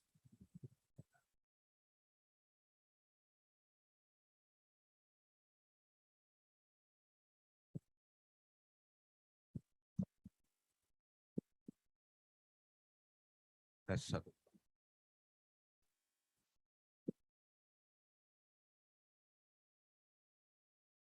Excellency, Deputy Minister, Mr. Jody, and also Mr. Paki, and ladies and gentlemen. Finally, it's my turn to talk a bit about the activities or program regarding to the restoration project run by our Indonesia regarding the Indonesia Coral Reef Garden, with the title for restoring coral reef at the heart of the Coral Triangle region. So next slide. So I think this figure is very clear that during the last few speakers from the Deputy Minister until recently, so we found that Indonesia is very exciting here. And this is, we call it at the heart of the Coral Triangle region, which is Indonesia, and also there's a Papua New Guinea and also Philippines. We are very neighbor, and Indonesia occupy about 18% of the global reef. And as many people mentioned, I think recently, Yanni mentioned that coral reef would bring economic revenue about 1 trillion per year. This is already, I think this can be replaced with this number. 1 trillion is very big number for coral reef economy. And with the function for food security, coastal protection, and also for feeding and nursery for marine biota, and also for climate change mitigation, as well as the adaptation. Next. So we are sitting here because of this problem. This is in the Coral Triangle region. This is paper published by Burke and Knight in 2012. But surprisingly, this paper mentioned us that in 2050, if there is no action, so the coral reef will be gone mostly. So this is the problem. So we are at the initial state, like in here. So the world needs urgent action. So we are supporting that what is CORDAP doing, and also the Gcr for Coral Reef Fund doing, for how we could able to bring back the coral reef, at least reduce the speed of the degradation of the coral reef destruction. Next. Our national program regarding the coral reef restoration, Icrg, have 3 main pillars. First, regarding the research and innovation. The second, nursery and transplantation. And the third, people empowerment and also economic creative. In order to have the sustainability, we need to employ people.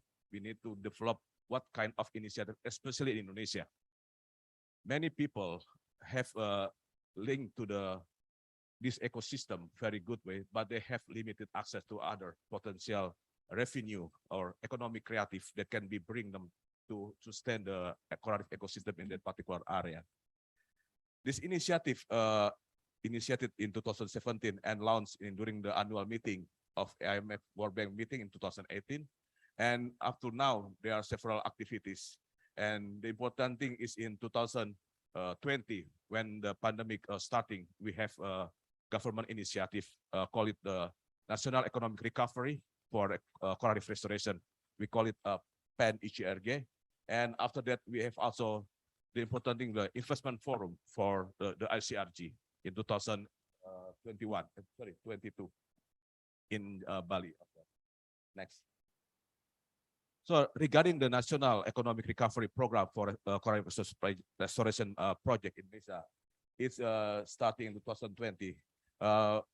In here, this program achieved based on the funding. I mean, this is the funding from the government budget, about 7.9 billion US dollar, starting from September and finished by January 2021.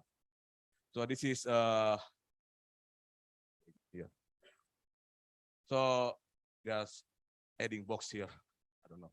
So the program restore the coral reef about 74.3 hectare, and also this is already, I think, one of the largest restoration action in the world, and also using 8 different methodology with the employment about more than 10,000 of people.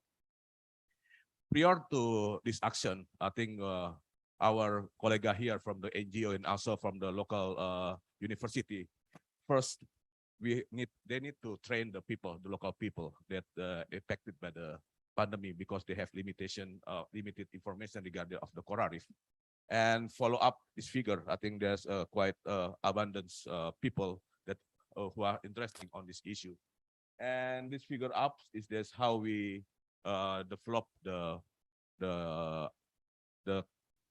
what's the structure of the coral reef based on different methodology, and this is just a few of them. That's how big the number of the structure being deployed in this particular area. Maybe next. This is the area location for our program in Bali alone. So mostly are in the southern part of Bali, in Nusa Dua, in the Sanur and others, something like that, in Pandawa, and then in the northern part located in the Buleleng. So this is the review, the brief idea, how is the distribution of our program in Bali Island. Next. And this figure giving us some information regarding what is kind of the activities that we are doing during this program. The people who are working actually is not only less skill, I mean, on coral restoration, but also we are involved many of scuba divers, which is have jobless during that period. And this is also some of the structure of coral reef. Maybe you can see some figure. Then this is the culture of the reef that from the fishermen nearby here, they have agriculture this for a long time, but during pandemic there is no selling of this coral reef. Then we use it for our seed for our fraction for the coral reef restoration. And these are some figure of the current pictures of the coral reef in some of the area in Indonesia, in this region. So after the restoration, we are also thinking about the sustainability, how we could able to sustain, because the pandemic are there. Then we are thinking how to have to sustainable. I think this is very linked to what is our colleague mentioned previously, that we're trying to have a sustainable financing scheme for the Iclrg in Bali. This is what we call it through the PES, Payment for Ecosystem Services. So follow up this program, we try to develop this kind of financial support through what we call it through the willingness to pay for with the targeting visitor or tourists coming to Bali. During that period, we have the number here about $2 or 35,000 rupiah, because people that mentioned that they are still need some time for recovery. But I think this number for $2 per person to enter this kind of the area, I think we need to improve with the more sustainable value. Next. And this is the method, this is the way how we develop regarding the platform for how to collect this financial PES services. This is uses the business process of mobilization. This is developed together with our colleague from the UNDP in Indonesia and also from different institutions. So basically, this is the tourists coming, and then they are usually coming to the hotel, and we charge them. We ask them voluntarily at the moment how much that you will need to pay for coming to this visit this ecosystem, something like that. So and finally, this cashless payment goes to what is the account for the coral reef fund, something like that. And this is we can monitor how we could utilize this money by time, something like that. Next. And this kind of the activity actually is a part of what we call it Indonesia Coral Reef Fund. So we are thinking also about the sustainability. What is the next step? Because for restoring our coral reef ecosystem, we need support not only from the government, but also from private sector, from the different institutions globally, from different country and as well international institutions. So we developed the innovative finance that would able to develop to maintain to support our current activities or project in Indonesia. So as the initial step, this program will be implementing in the Nusa Dua, the area that we are staying here at the moment. There will be implementation of this kind of sustainable finance for our Iclrg project in Indonesia. Maybe next. And this is, I think, earlier, our Deputy Minister Jody already mentioned about the future plan. So I think one of the important thing for our restoration project is how we could able to have the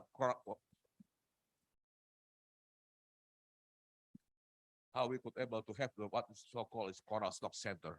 This is the center for nursery. We want to restore the ecosystem without or reduce or minimize the impact because of the activities.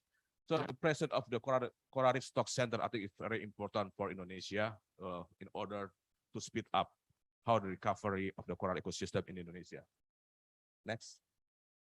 And the other things is about the restoration itself. So a part of our Iclrg program, we have coral reef restoration action that basically involved with different people. I think we are trying to conserve and sustainable use of our ecosystem through the ecotourism by combining scientific and social economic approach for coral reef restoration and sustainable utilization. So this is the key of our restoration action in Indonesia. And some is already doing here, and we are targeting the area in our tourist destination program in Indonesia, and also in some of the marine conservation area. Next, maybe you can have the pictures. So this is our target area in Indonesia. There are about 10 locations. The blue one already done in 2020. The yellow is the high priority marine tourist destination. There are 3 locations. And also the red is marine conservation and tourist destination. So on the red color. So we are targeting about 1,000 hectares with the worker about the 150,000 workers. So this is our government targeting for the next few years, how we could able to achieve this kind of target. And I think the support, the knowledge, and the new technology application that can be adapted to speed up the recovery is something very important for Indonesia in order to meet this kind of target. Next. And another future plan also already mentioned earlier. I think the establishment of the Global Center for Coral Reef Ecosystem. Maybe we are already mentioned about the Ocean Center, is many people doing. But the center regarding the coastal ecosystem, I think is very limited. So I think we are thinking that in this coral triangle region, the presence of this global coral reef center, very important contribution in order to speed up, to transfer the knowledge, the technology into adaptable for faster improvement or faster recovery of our coral ecosystem. And this is some of the mission, and basically what the idea regarding this center, what we call it here, is how we could able to develop the multidisciplinary science and technology application for coral reef and its associated ecosystem. So already mentioned by Carlos earlier that associated ecosystem for coral reef is very important, like seagrass ecosystem and others, something like that. Next. I think this is a brief information regarding what's already done by Indonesia and also the future plans. regarding for Indonesia Coral Reef Garden project in Indonesia. Thank you very much.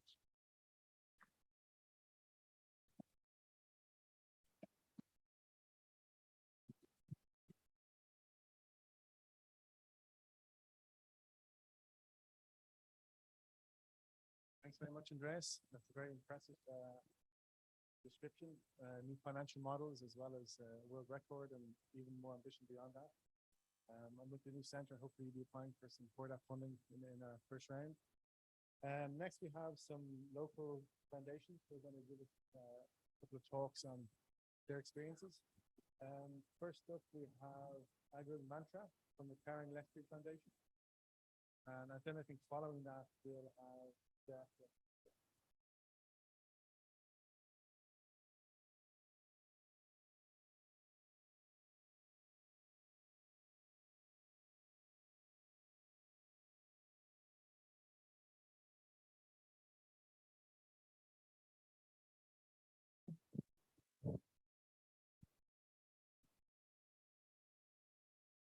Thank you for the opportunity.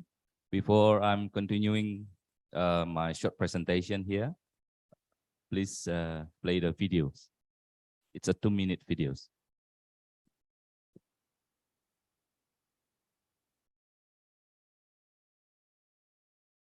Mungkin soundnya bisa dibuka.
Yes, this is the 2-minute video from what we did in Pemutaran, Northwest Bali.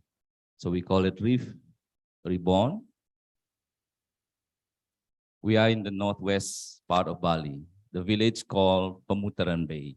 Is it a fisherman village?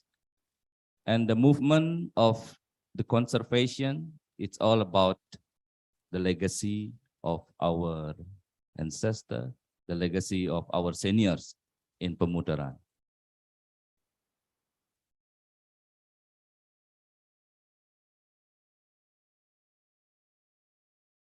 Pemutaran Bay is a fisherman village, consists of approximately 8,000 people, a traditional village in what northwest part of Bali. Before, if we talk about the journey of the village, it's starting 1988, there is an environmental disaster, illegal fishing method, fish bombing. And on that time, the village are very poor and no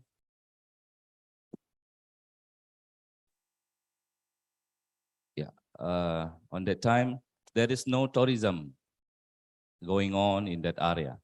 But now, based on a cultural and spiritual approach and also the spirit of togetherness, all get together to make to do the transformation, especially in our potential of reef in our village. So joint commitment and efforts, rehabilitation of potential resource of coral reef with community-based participation with application of biorock technology. That is the key of our legacy journey since 1990s in our village. So the scheme of coordination is like this: the Pemutaran village community working together with the scientists. There is Professor Wolf Hilberts and Dr. Tom, who own the biorock technology, and also stakeholder, the government, business, tourism, diving industry, dive resort, all get together to make this happen under coordination of Karang Lestari Foundation. Until now, it's already 24 years, and we have more than 135 biorock structures under our ocean in Pemutaran.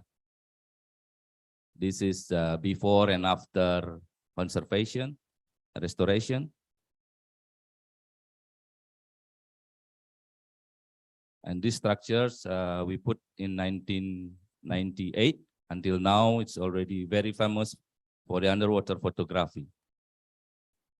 And because of this movement, Pemutaran Bay, now in our village, we held an annual festival since 2015.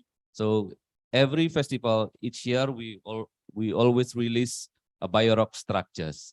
It's a combination between the technology and also the fine art artists from the village. As you see that the floating house, it consists of solar panel who power which all the structures underwater. And some of the structure is powered by solar panel, some is powered by the common electricity. And our goals in the future that all structures underwater will be powered by solar panel. And as you see, all these structures is a combination between the fine artworks from the artists in Bali and also the owner of the technology. If you dive or if you're doing snorkeling there, it's almost like seeing the underwater fine art museum. So this is layout of the reef structure. We have more than 135 big structures. And until now, our festival already in the 5 years, every festival, we always release new structures. Now, this is the movement of the community and all stakeholders get together every festival in releasing structures. Because of the conservation movement, Pemutaran Bay now becoming nature marine park at northwest Bali, and becoming the alternative tourism destination of choice, because the tourists who visit our place always get together, always doing participation in donating baby coral. So baby coral, we plant the baby coral, and in every year they will come to see the growth of the baby coral. This is our traditional marine patrol. It's only happening in our village in Pemutaran. So the conservation area is protected by a traditional marine patrol who always doing a security guard every day. Because of this conservation with the community base, our village have been awarded from the UNDP as Equator Prize in 2012. And also award from UNWTO, WTTC, and also from our president in Indonesia. This is the situation of the festival every year.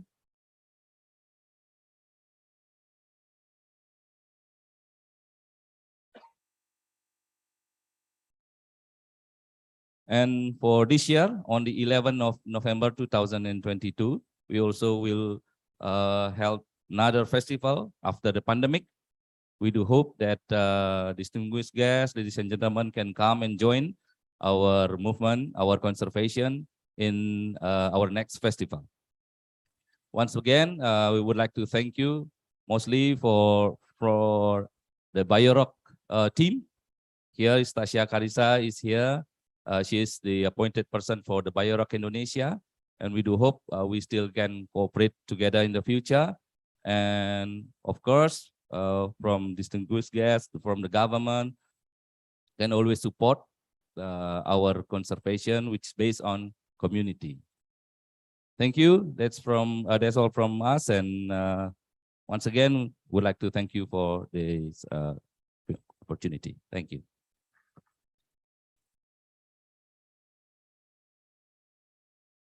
Thank you.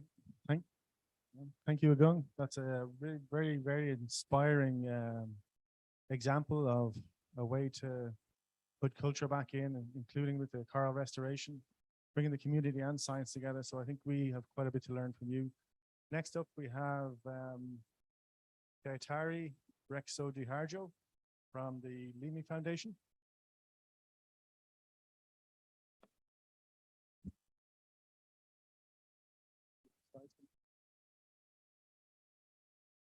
You have the slide. Good afternoon, ladies and gentlemen, distinguished guests. First of all, I would like to thank the organizers for inviting Lini Foundations to share our story here. Waiting for the, okay, no problem. So maybe I can just start while they're doing the technology. So Lini is a non-for-profit organization. We established in 2008, and we are a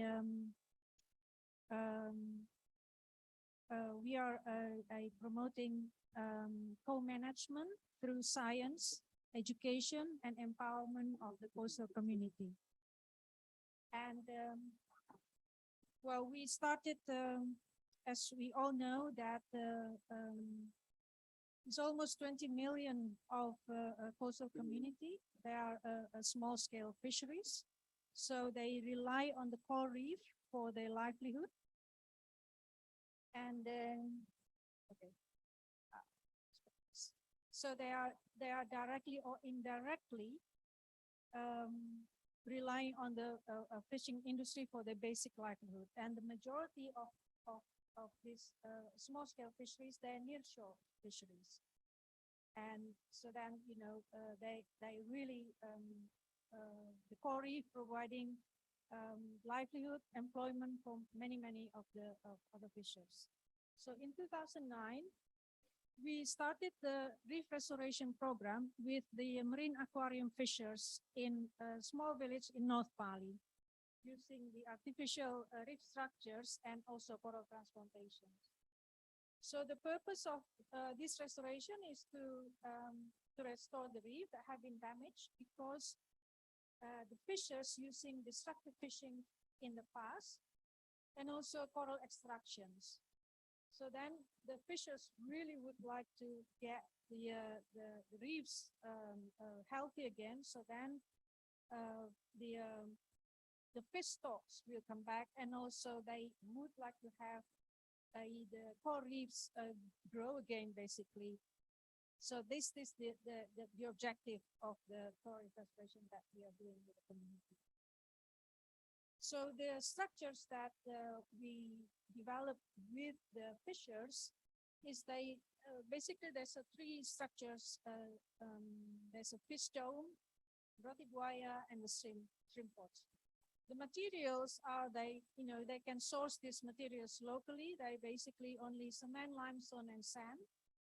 So over the years, the fishers provided the feedback on the effectiveness of the structures. So then these structures basically already evolved over the years. To date, I think more than 16,000 artificial reef structures that have been deployed along the north coast in 7 reef restoration areas. This is, this is, I just provided a sequence of the photo of the cluster. So this is the 2009, the same cluster. 2010, they start natural corals growing on the structures, 2011, 2012. 10 years later, you can't really even see the structures anymore. So early this year, the fishers that we've been working with would like to do the restocking of the clownfish. So Lini, we also doing the aquacultures of the reef fish. So we have 4 species of clownfish that cultured in our training centers in North Bali. And the fishers, they are the aquarium fishers that collect fish to supply for the global aquarium trade. So Bali is the main hub for the aquarium trade. So then in the North Bali, the fishers with us, we try to set up a very basic aquaculture, and we try to breed this fish that they targeted. Now, early this year, they would like to try to restock the reef, the restoration reef, with the fish that we culture. So these are still a study. There is a success, and there is also, some failure, because these fish are bred in captivity. So they need to be adapted and then need to be tried in a reef restoration area. So in 2020, Lini collaborated with the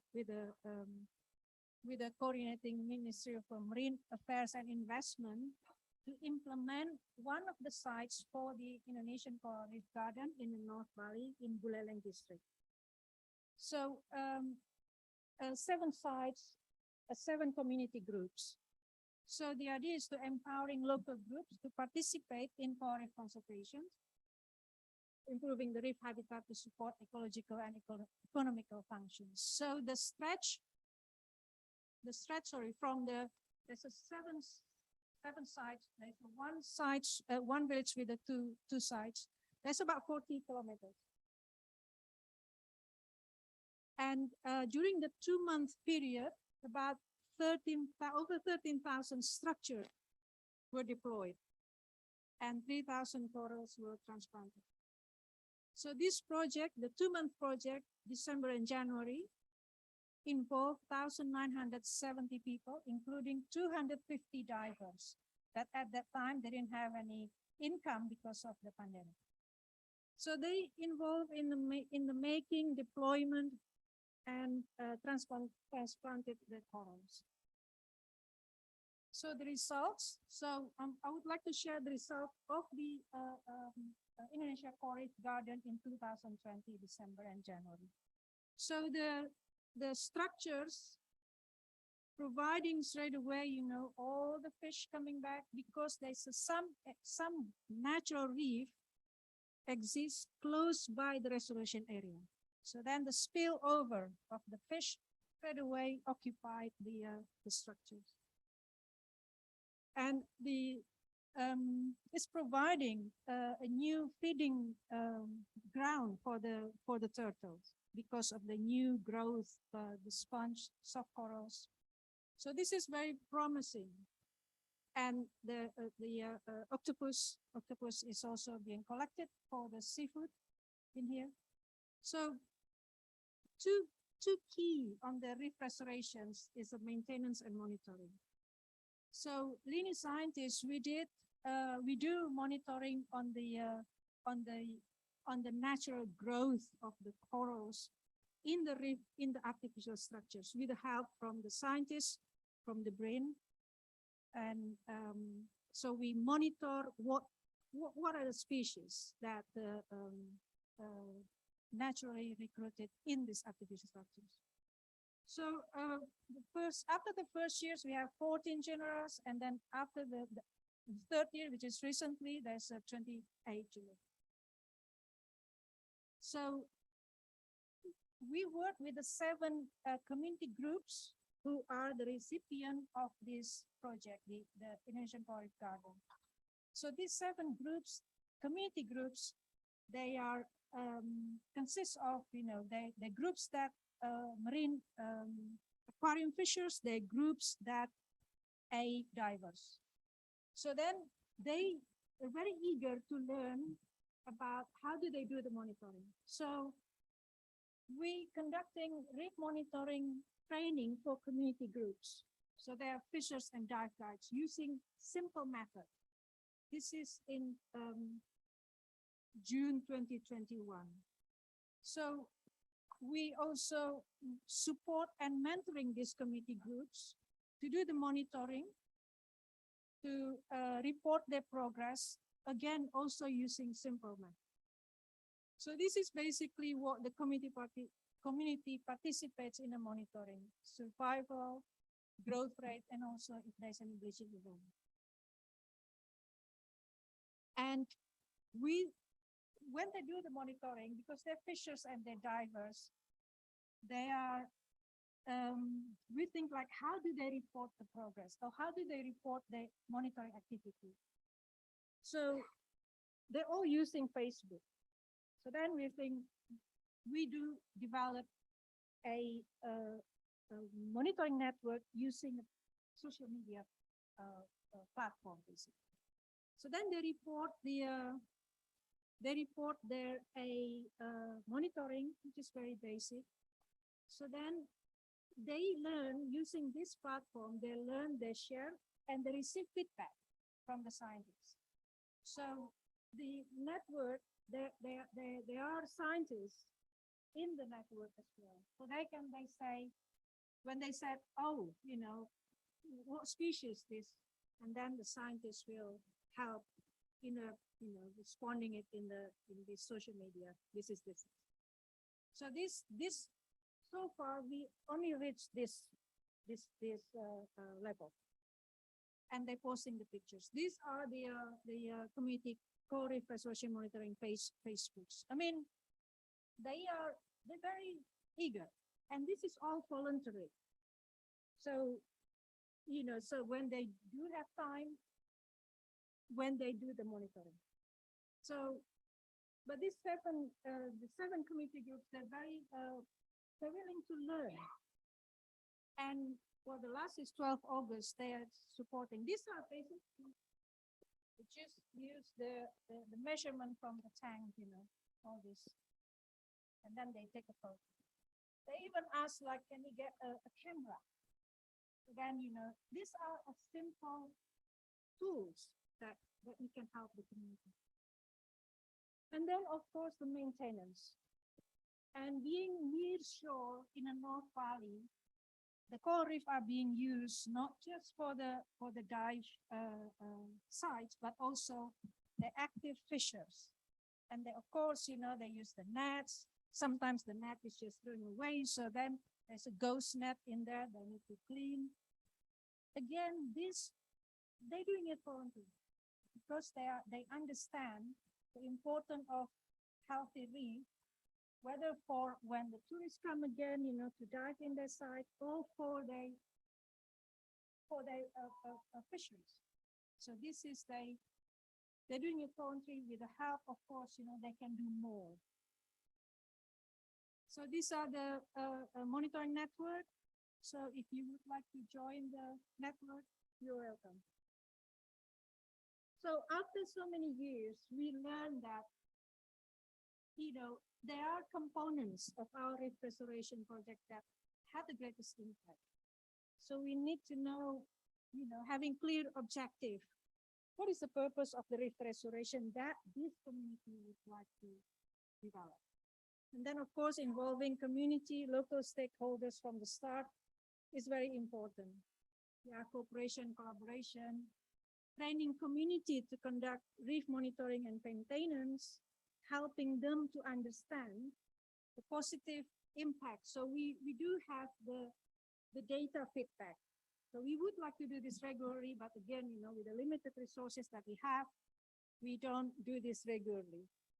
And then ourselves, we're conducting detailed scientific monitoring of the reef preservation area. So with this, new initiative, I think there is a hope that many communities in Indonesia can get help to do the reef preservation, because once they know the importance of the reef for their livelihood, for their protection of the village. I think that's the end of my talk. Thank you.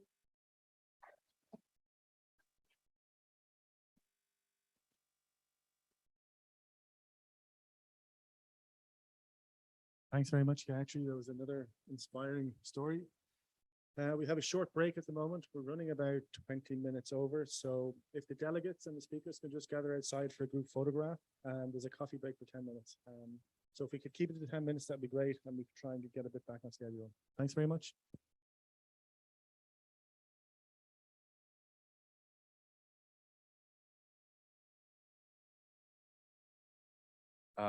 Maybe we can go for take a picture first. So this is important momentum for Indonesia, Korea, and also for Coral Reef. Please.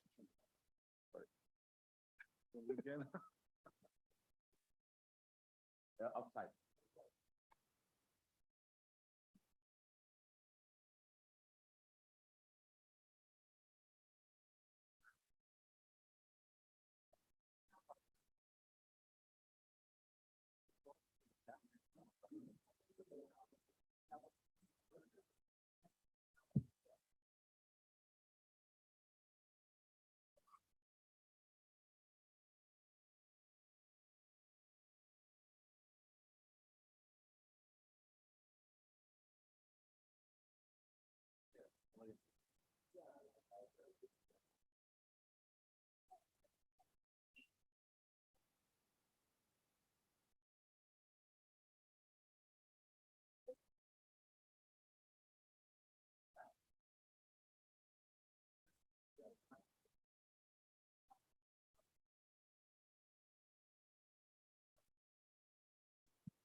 Chị, chị.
Hello, we're ready to start again. People just want to take their seats. Thanks.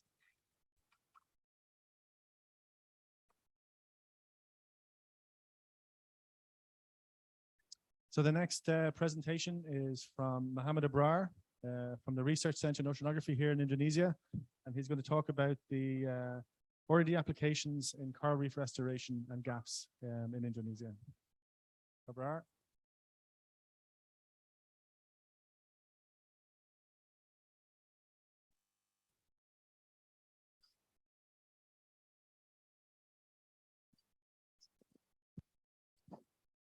Okay, thank you, Rory.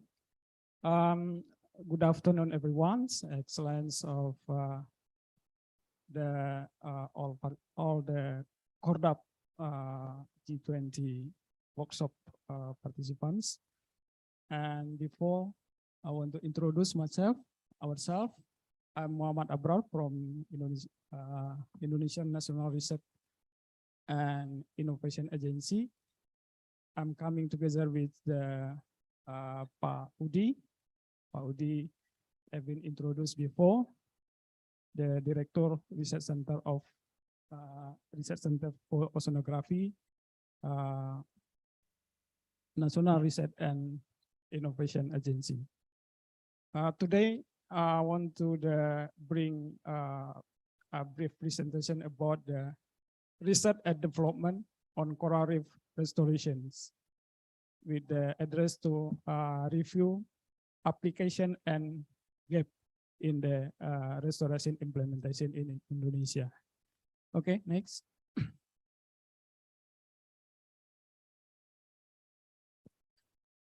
Yeah, for introduce, I want to brief describe about the Indonesians.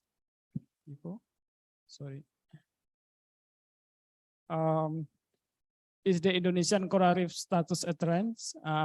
Based on the coral data in the 2019 from about more than 1,000 reefs is with the inform that the more than 30% is poor than 30. And also this 30% is the fire. And the overall from the long-term data from the 29 and from to the 20 and 19, we have find it the coral reef, a good coral reef is only 30%, and then more than the 60% is poor reef in Indonesian coral reef conditions.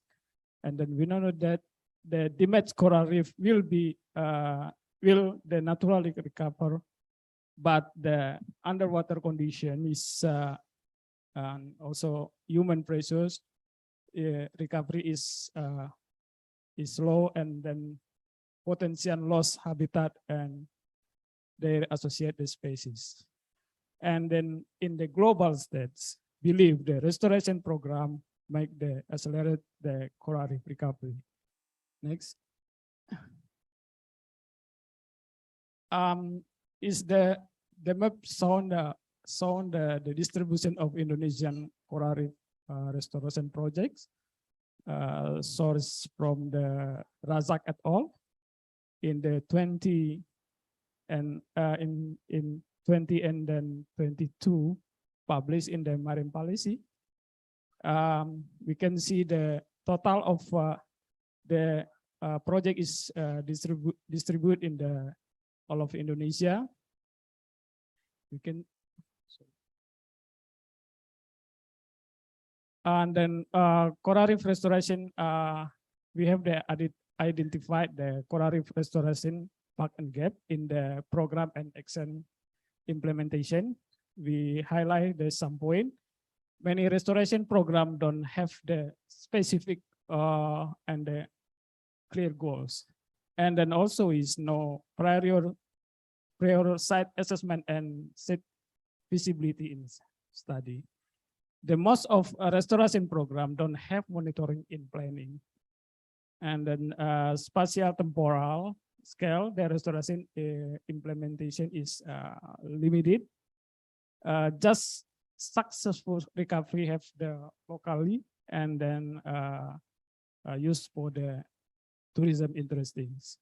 So restoration result and impact have not been measured in the national scale. Then monitoring guideline and measure is need to require. Next.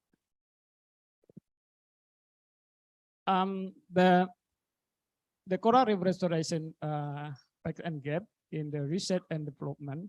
We have also identified that the research is coral reef restoration is very limited.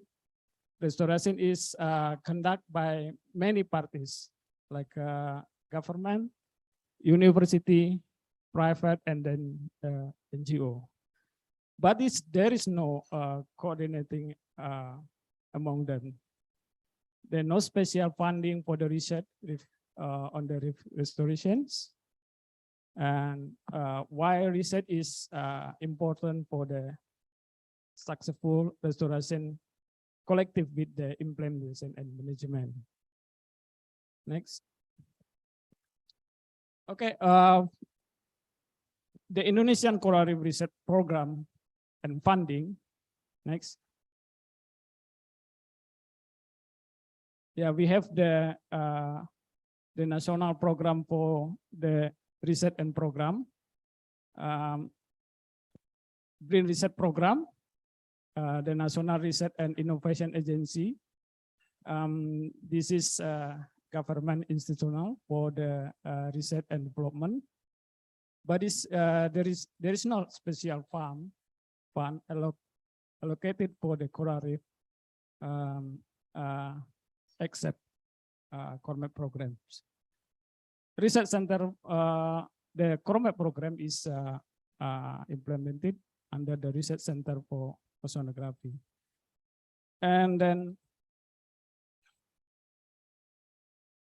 the CORMET program is the national program on the coral reef rehabilitation and management program. Is the special national program for the coral reef. They indicate the funding source from World Bank, Asian Development, and then government of Indonesia. But it's, we know that the CORMET just ended in June 20 and 22. Next. Okay, for the CORMET program is the funding, the total funding is about the more than 50 million USD dollar. And then the small part of special research and development in the reef health monitoring and also research agendas in the NDDRG program is very small part the funding from CORMAP.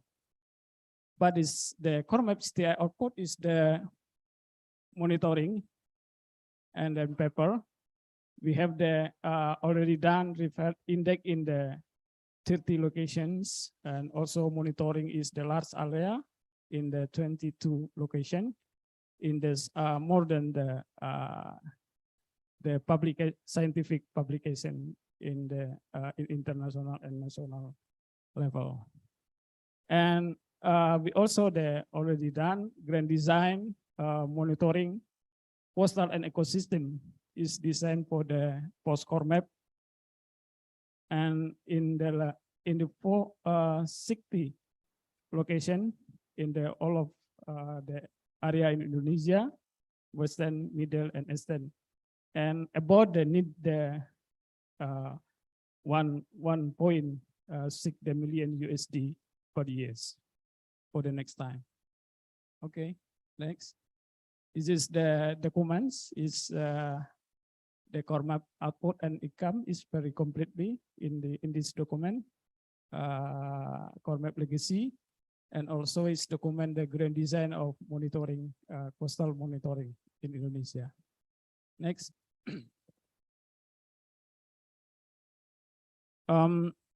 We also identified the potential and research area on coral reef restorations in Indonesia. We can see the all states of the restoration, and we start the plan and preparation about the how to the location feasibility, study compatibility for the restoration method, and also the coral reef seed and transplantation technique, and also how to the good monitoring designs. And also in the implemented state, the study of effective restoration method, and also is I think is the finish for the research institutional study and financing in Iclrg program that Mr. Andreas mentioned before. And monitoring and the maintenance, the study, the research and development, we available for the database and information and identification of success indicator and how to the formulation the success of the coral reef restoration in Indonesia. And that more important for the adaptive solutions is the from the experience and lesson learned from the coral reef restoration implementation in Indonesia. That restoration innovation and future research is very important for the next time. Is how to the contribute from the research and development. Next. Okay. Is the some research application contribution in coral reef restoration. We have already done for the coral transplantation development study in the 2012 report is available, the report activities, and also is already done feasibility study for location of Iclrg Bali 2020 is available on report, and also is already done 1 year monitoring Iclrg in Bali 2021 is available for also in the report. And then today is site selection and location assessment for 10 Iclrg 2022 location. We simulation using the status reef health index indicators, and then the coral recruitment coming from the CORMAP data. Review for the regulation is the comprehensive study review to the regulation and implementation of the restoration program in Indonesia is available in the journal paper. Next. Okay, this the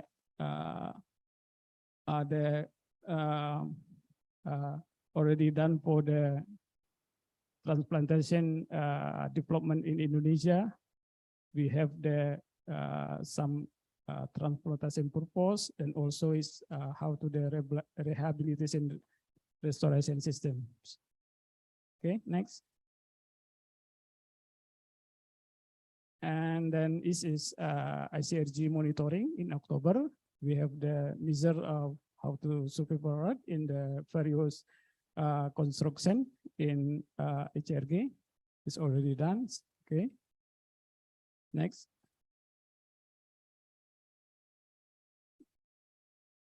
And with the study is also how to the recovery, natural recovery potential in the Iclrg with the plant coral recruitment. We identified the larva settle in the Iclrg construction to the measure of the coral reef potential coral reef recovery by natural. Okay, this is the, okay, next. Next. Is the Iclrg site priority assessment. Right? And this is very important for how to the categories of the restoration site priority with the ecological rapid assessment based on the NHM data. We need the Benthic component, Reefs component, and then also coral recruitment combine the local pressures in the assessment for the restoration priority. Next. Yeah, we have the simulation in the plan of the Iclrg site on the 20 and 22. Next. This is the results, this simulation. We have the priorities ranks from number 1 to number 5, and then is the red area is we recommended for the restoration is priority, and then gray area is immediately is for the restoration because it's the extra maintenance that the high pressures for the coral recovery. Next, this is the paper, comprehensive paper. The study coral reef restoration Indonesia, especially review for policy and projects, is good papers because it's very comprehensive to the assessment the Indonesian coral reef implementation. Next.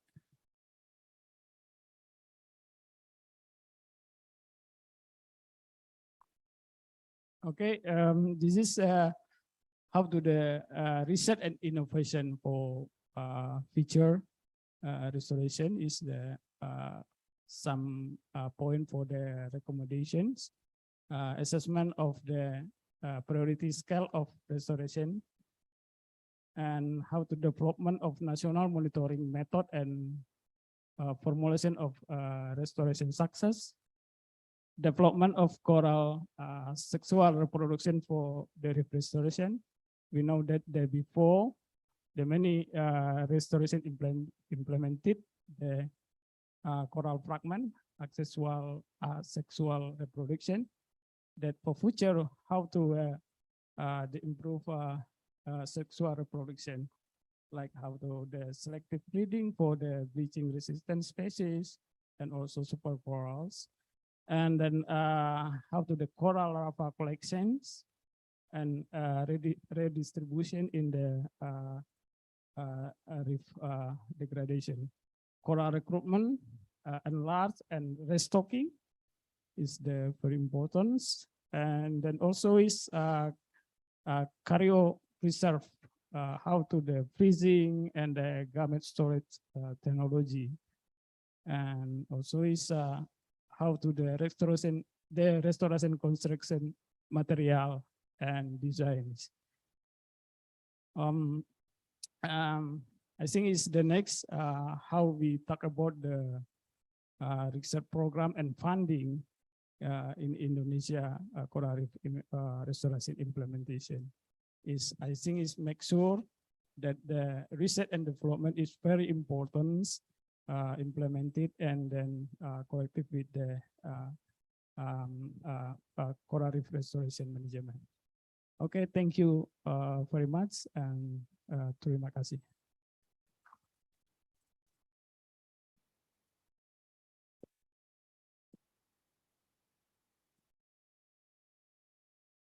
Many thanks, Abrar. A very interesting talk there on R&D needs and priorities, as we've seen in Indonesia.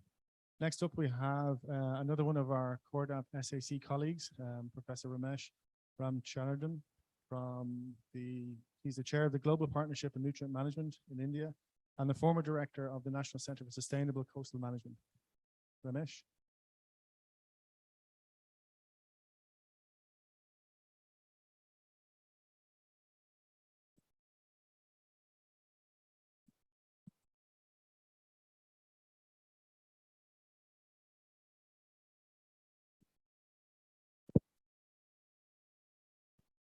Thank you. Excellencies, good evening to all of you. First of all, I would like to congratulate the Indonesian government for conducting the G20. I earlier participated in Yogyakarta also as an Indian delegate. And now I think by end of this year, we will be moving to India. I think the way you organized the whole year, I really appreciate and I hope that we will also expect the same type of thing. The one thing which I would like to share with you that India, we have already identified ocean track as the blue economy, and ocean track is one of the major themes which was identified. Maybe it will be decided in the coming month. We are preparing an approach paper on that. So I just wanted to share with you about the Indian, the coral reef conservation, what we are and how, what is our progress we have made very quickly. So as you could see from the India, we have a very long coastline of about 7,500 kilometers. And we do have a couple of islands here. One is the Andaman and Nicobar Islands on the Bay of Bengal side. On the Arabian Sea side, we have the Lakshadweep Islands. So the Lakshadweep is very close to the Maldives. We could see that the whole reef region in this area, we could see that about 1,500 square kilometers of the coral reef, which overall about nearly 478 species, which was identified. When you look at the coral reef, this is an atoll, that is a Lakshadweep is an atoll, and all others are fringing reef. And we do have only few places where in the mainland we can see one of the Gulf of Kutch, which is the Gujarat. And then we have the Gulf of Mannar, which is the place where I come from the southern part of India. And the Andaman Nicobar, which is a very rich. We can see the two islands, Andaman and the Lakshadweep. It takes almost 2/3 of the coral reef. But we recently, in the last few years, our scientists also found that there is in the Maharashtra coast, next to the Gujarat coast, there is a place from Malvan. We found that there is an Angria bank, which is about 20 meters depth. We have found about nearly 600 square kilometers of coral reef. It is coming slightly also away from the territorial waters. So it is already mapped to a large extent. I think we will be identifying, we will be officially notifying that it comes under the UNCLOS. We have to check how this has to be taken up. So I think this overall, there is not only the restoration conservation, there is also many areas which needs to be explored and then see how this can be also mapped so that this can be also conserved.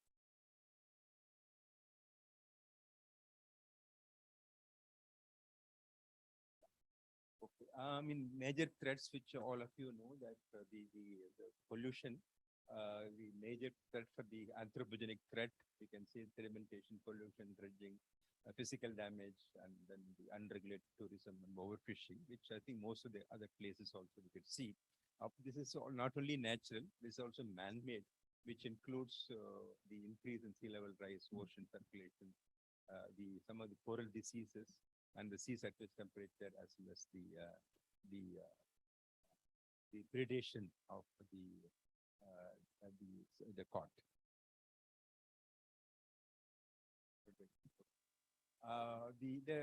For the coral resilience, I thought for this talk I can see from all what the research we are doing it. So we thought we can construct about 5 different pillars. What I try to address here is one is the vulnerability and risk reduction, and one is looking at the pollution abatement and the improved biodiversity, and the reef restoration and improved climate resilience. So in order to that, we have taken something like 3 major issues in each of the pillars, like coastal erosion, ocean acidification, storm surge. Like that, we have taken for each of this one. I'll try to explain what type of actions we have taken. So the whole thing is taken because to reduce, for example, the vulnerability, to reduce the coastal risk by coral reef resilience management. For the pollution abatement, we want to reduce the action to reduce the land-based sources of pollution. And we want to health of the ecosystem has to improve so that improved biodiversity can be taken up. And the reef restoration, I think we have been talking about the ways of restoration and mainly the resilient coral reef. That is the most important aspect. And then the development, we have already development management plans of island management plan as well as the reef management plan to take care of some of the improved climate resilience. Next. So in the first one, we can look at the coastal erosion. So I could see that the wave energy, which the coral reef is able to absorb nearly more than 90% of the coast, which is coming, the erosion is a major cause for that one. So when you look at our coastline, we have about 250 million people live along the coastline, the huge amount of population. And where you could see nearly 45% of the mainland coast is eroding. And in the islands, this is, for example, Lakshadweep Islands. We have very tiny islands. This is a beautiful islands. And we could see that more than 60 to 70% of these islands is eroding. So we could see that in that erosion as such is 20%. We also try to do the artificial coast, put some rock structures, some tripods and things like that, which is about 40%. This is just one example for one slide. Next. And the other aspect which our research also indicated, we also have a policy brief in the UNEP recently, where we have now ocean acidification is a very well-known phenomenon that is happening, a slow process. The pH levels are reducing. The ocean is not able to absorb as much CO2 which we are emitting. So the other aspect is looking at the eutrophication. So we have the land-based sources of pollution, particularly the nutrients, which is coming and which is having the huge algal blooms. Also exacerbates the eutrophication, exacerbates the ocean acidification. So even though we are looking at 2 different aspects, and we see that there is a very clear linkage between the ocean acidification and eutrophication. The more land-based sources of pollution, the more nutrients which goes, which you could see that it easily also enhances the acidification aspect. I think this is one research aspect which we have to think of. And the storm surges, as you could see in many places, particularly in the tropical countries, they have a lot of storm surges. Not only the intensity has increased, also the frequency has increased. So the coral reef, which we could see that as a lot of removal of reef matrix, there is scoring, the fragmentation, some of the pictures it is shown. And because of that, the sediments also get into suspension. And so some of the reef organisms is being buried. And many the catastrophic events, which also have the huge massive colonies is common during major storms. Next. For the pollution abatement, we could see that one of the important thing I would like to highlight here, there is because it you can see the nutrients, which is the major important pollutant. There are other things which is plastics, and we have been talking about, but nutrients, which is particularly in the reef waters, this proliferate the reef boring organisms and also leads to, you can see that one photograph here, which taken by the bioerosion. So it topples and then the coral reef falls off. Next one, please. We have established 3 monitoring sites. You can see that 2 islands as well as in Gulf of Mannar to look at the storm surge, the entire the bleaching event and the different aspects, which is also monitored regularly over a period of time. And this, I feel that this is not enough. I think even our strategic action plan also said that we have to go in a very big monitoring aspect so that this can be further strengthened. Next one, please. Yeah, the one important aspect, we slowly constructed the report card. In order to have a report card, which I'm going to show now, we wanted to first of all look at the water quality index. There are many index which have developed.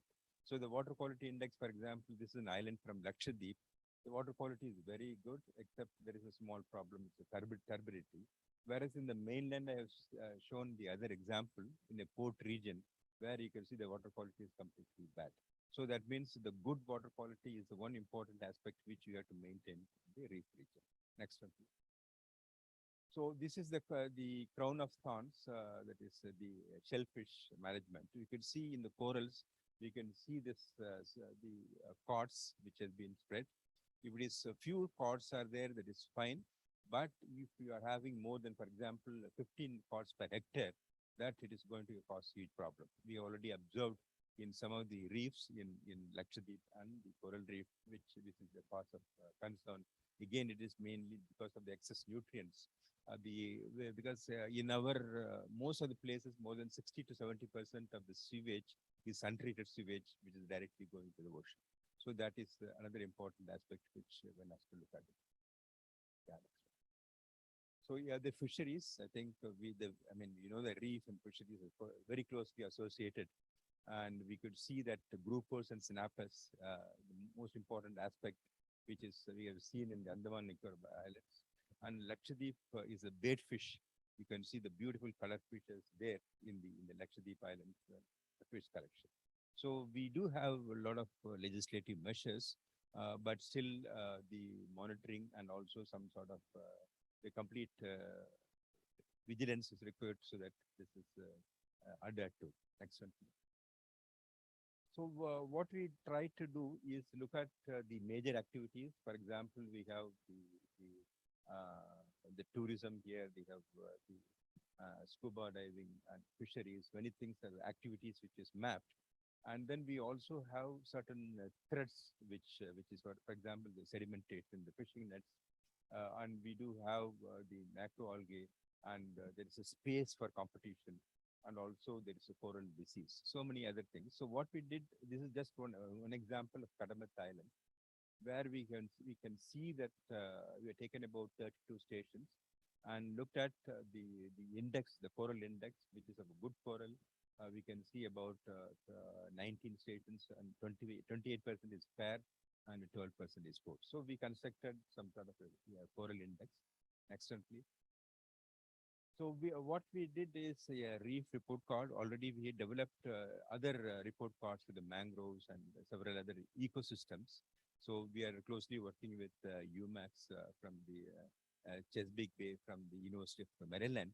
And in here, this is the first time in India, we just tried to develop this card where you can see this is just a 4-pager card, which you can show that these are the different aspects we cover. We cover the description of the island, the coral benthic cover status, the coral index and the sea life index, and what are the major threats and activities and water quality and erosion status, and finally, what type of management strategies we still to come. Next one, please. So here, in terms of the sea life index, we have 4 different aspects. One is the predatory tree, as well as we have the what type of corals are there, and then come up with some sort of a total 32 stations, and then see how much are excellent, the good or fair, and which is the 13%, which is of critical nature. We have this, normally there's 3 important restoration techniques. which is the transplantation, the coral gardening, and artificial tree. So what we try to do it is successful, but as you could see, that success means is very small area which has been done. So which for the Lakshadweep, they tried it, and then most of the stake corals, we need to go for corals which is, I think, which lives for a longer period of time. So that type of technology still needs to be developed. This is the another successful transplantation. For example, in one of the islands is completely because of the sea level rise is completely vanished. We have used this type of structures, and then it has taken up nearly a good shape, and now we have recovered more than 2.5 hectares in the last 2-3 years. So the other aspect which we started doing is on the coral benthic habitat mapping, which is one of the important. We have developed the marine spatial planning. Now we have already developed some sort of like guideline how to do the marine spatial planning. As a part of that, we do the coral benthic habitat mapping also. So we, when you have this type of integrated island management, we, based on the amount of threat and activities, we have developed inside of a preservation zone, conservation zone, and regulated development zone. 3 different type of zones you can see as in shown. And then this management plan will show what are the activities can be taken up and where. So certain activities is completely prohibited. That in conservation zone we can do certain activities. This type of a guideline is prepared by the ministry, and which is strictly followed as per this one. Then we also look at several management sub-plans, which finally gives an integrated island management plan, where you have looked at the shoreline, the conservation, the tourism, the pollution, and then the disaster management, plus the livelihood management.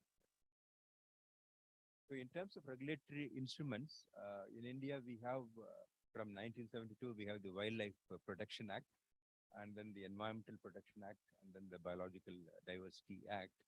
There are 2 different types. I try to classify them. One is the spatial conservation measures. One is the species conservation. So we looked at from the EPA, from the environmental protection, from the wildlife as in the biological act, and try to make all these legislation is already in place. And we are, this only helps us to keep, at least to some extent, this ecosystem healthy. So now, finally, we come up, next slide, please. Finally, we come up with some sort of an, what are the things which we have to look at in terms of management strategies. One is that we have to enhance the ecosystem health. This is not only by just monitoring, and we also look at by involving the local and the island communities. And the island is slightly better because we have very small islands, nearly 70,000 people are living there, and 14 islands are there. So the pollution is much less when compared to the mainland. So these ecosystems are healthy, and see how this ecosystem are maintained, and establishing permanent monitoring sites with a more advanced technology is one of the important aspects. And the resilient coral reef restoration. We have the stake corals, but it is not, I mean, it may be for 5 to 10 years, but one has to look at the long term, which will, I mean, where they build the corals. So that still is lacking. And we have to manage the invasive alien and then the migratory species, which is protecting the threatened species. And finally, regulating the human activities in both conservation and the preservation zones.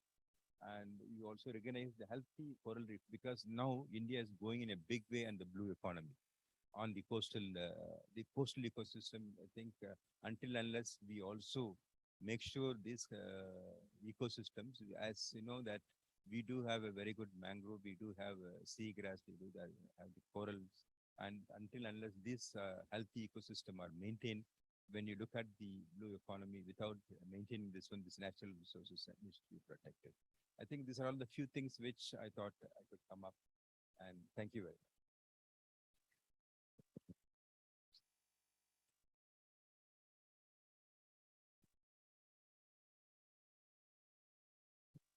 Many thanks, Ramesh.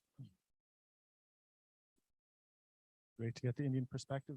Looking forward to the G20 there next year. Next up, we have Mr. David Mead, the Executive Director of Strategy Development of the Australian Institute of Marine Science. He's also the CORDAP Scientific Advisory Committee Chair. and we have given him quite a challenge. He's going to talk about, for all coral reefs, affordable, scalable, and transferable solutions from community needs to implementation. I don't think there's much left outside that, David. No, I could have talked about pretty well anything. Thanks, Roy, and thank you, distinguished guests and participants. And well done to everyone to making it this far through the workshop. So hold on, this whole thing here. So interesting, title of here, No Coral Reef Left Behind. And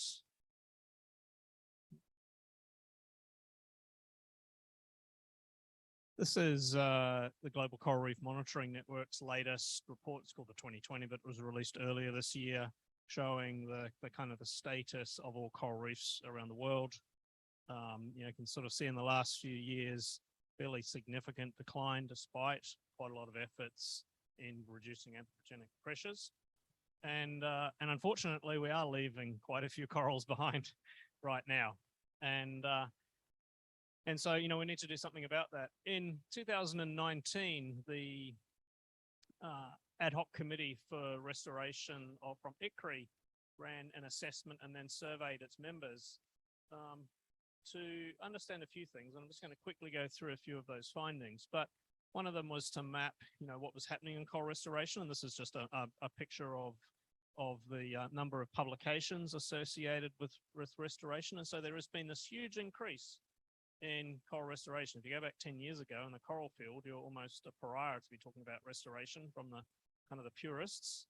Now it's common ground, and we need that because we need to move forward. But interestingly enough, one of the things that was surveyed was, what was the size of your current coral reef restoration programs per year? So this was across all of the Iclrg members and a whole bunch of others. And it came back at 0.36 hectares per year. And we asked people, what would you like to be able to do? And it averaged out at 80 hectares a year. And this is across all of those different countries. It's 220 times, this is going automatically, it seems. 220 times larger. And the reality was that the current scale doesn't meet requirements. And, my background obviously is on the Great Barrier Reef, and, we've been doing a bit of work and realized we needed 4 to 5 orders of magnitude change from current practice to make a material impact on a system as large as the Great Barrier Reef. And we also asked people, what are your needs? And I kind of had thought that, well, perhaps it'll just come back as money. We just need more funds, right? And interestingly enough, the participants were a lot more nuanced than that. And they came back talking about, well, we need more research, right? We need plans of action. We need more dedicated funding and training, collaboration, and new methods. All of the types of things that people have been talking about today. It's perhaps not surprising. But just coming back to why do you need more R&D? So this is a picture, it's a log scale across the bottom. So each of those little bars sort of 10 times larger than the next one. And the reality is that most restoration projects at the moment are operating at the left-hand. Audio. So this thing has a life of its own, excuse me. Trying to go backwards. Can you step me backwards some slides, please? Thank you. Everything I push goes forwards. Thanks. So catch up here again. All right. So like I said, most programs are operating at that left-hand side. And today you've heard from some really quite innovative and quite inspiring, I have to say, programs that are occurring in Indonesia. There's a lot to be learned from those. And I, for one, are going to take a bit more interest in some of them going forward. The reality is, though, unfortunately, that, we need to be closer to the right-hand side. If you're talking about getting to the point of, say, reef accretion, so you're starting to then get, storm surge protection, or putting systems in place that are self-sustaining, we're just orders of magnitude away. Now, don't quote me on this number. Now, I won't go forward. Because I was trying to write this on a plane on the way over, and I couldn't remember the actual number. It was either 3 or 30 million, I can't remember.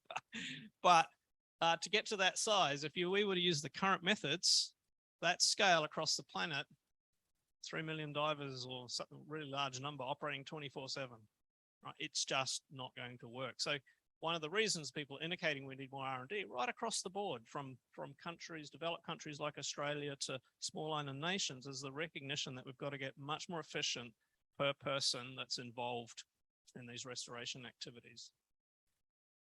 And of course, that then comes into to working on capacity building, because even if you've got these new methods, if you're going to share them and use them broadly, then you need a lot of capacity building. So this is a picture of from around 2017 or 2019 of restoration projects that are occurring around the planet. And it pretty much correlates to where R&D has been occurring, because the two have gone hand in hand historically. And again, you know, today we saw some very innovative, creative thinking involving, you know, locals and things like that. And those have been going on, but they're typically characterized by projects that involve a couple of researchers and PIs and a team of people working around them. And those programs, as good as they are, have struggled to make the transformational changes, those step changes in methods and technologies that we're going to need across the state. At the moment, there are a few larger programs that have run up. So there's Shusha Island in Saudi, where they're needing to build a very large coral. Seriously, I'm having a brain fade here. A very large coral land-based aquarium, land-based aquaculture system, sorry, to support the NEOM development. And whilst that has some very operational outcomes, but of course it's so large that they'll be doing a lot of work on automation and other things that could translate out of that program. Got the Reef Restoration Adaptation Program in Australia that I'm quite familiar with. And it's, you know, its focus again is on scale, it's on enhanced corals, some of the things that people are talking about today in genetics, and can you breed corals that can survive climate change? We've got DARPA in the US, and that's a defense program, but it's actually about storm surge protection. And so their objectives are, you know, hybrid self-sustaining coral reefs that can stop storms surging across their defense infrastructure, but of course directly applicable to any low-lying nation that relies on coral reefs as part of its ecosystem services. Mission Iconic Reefs in the US. So we've got a bunch of these programs that are very focused on their objectives, right?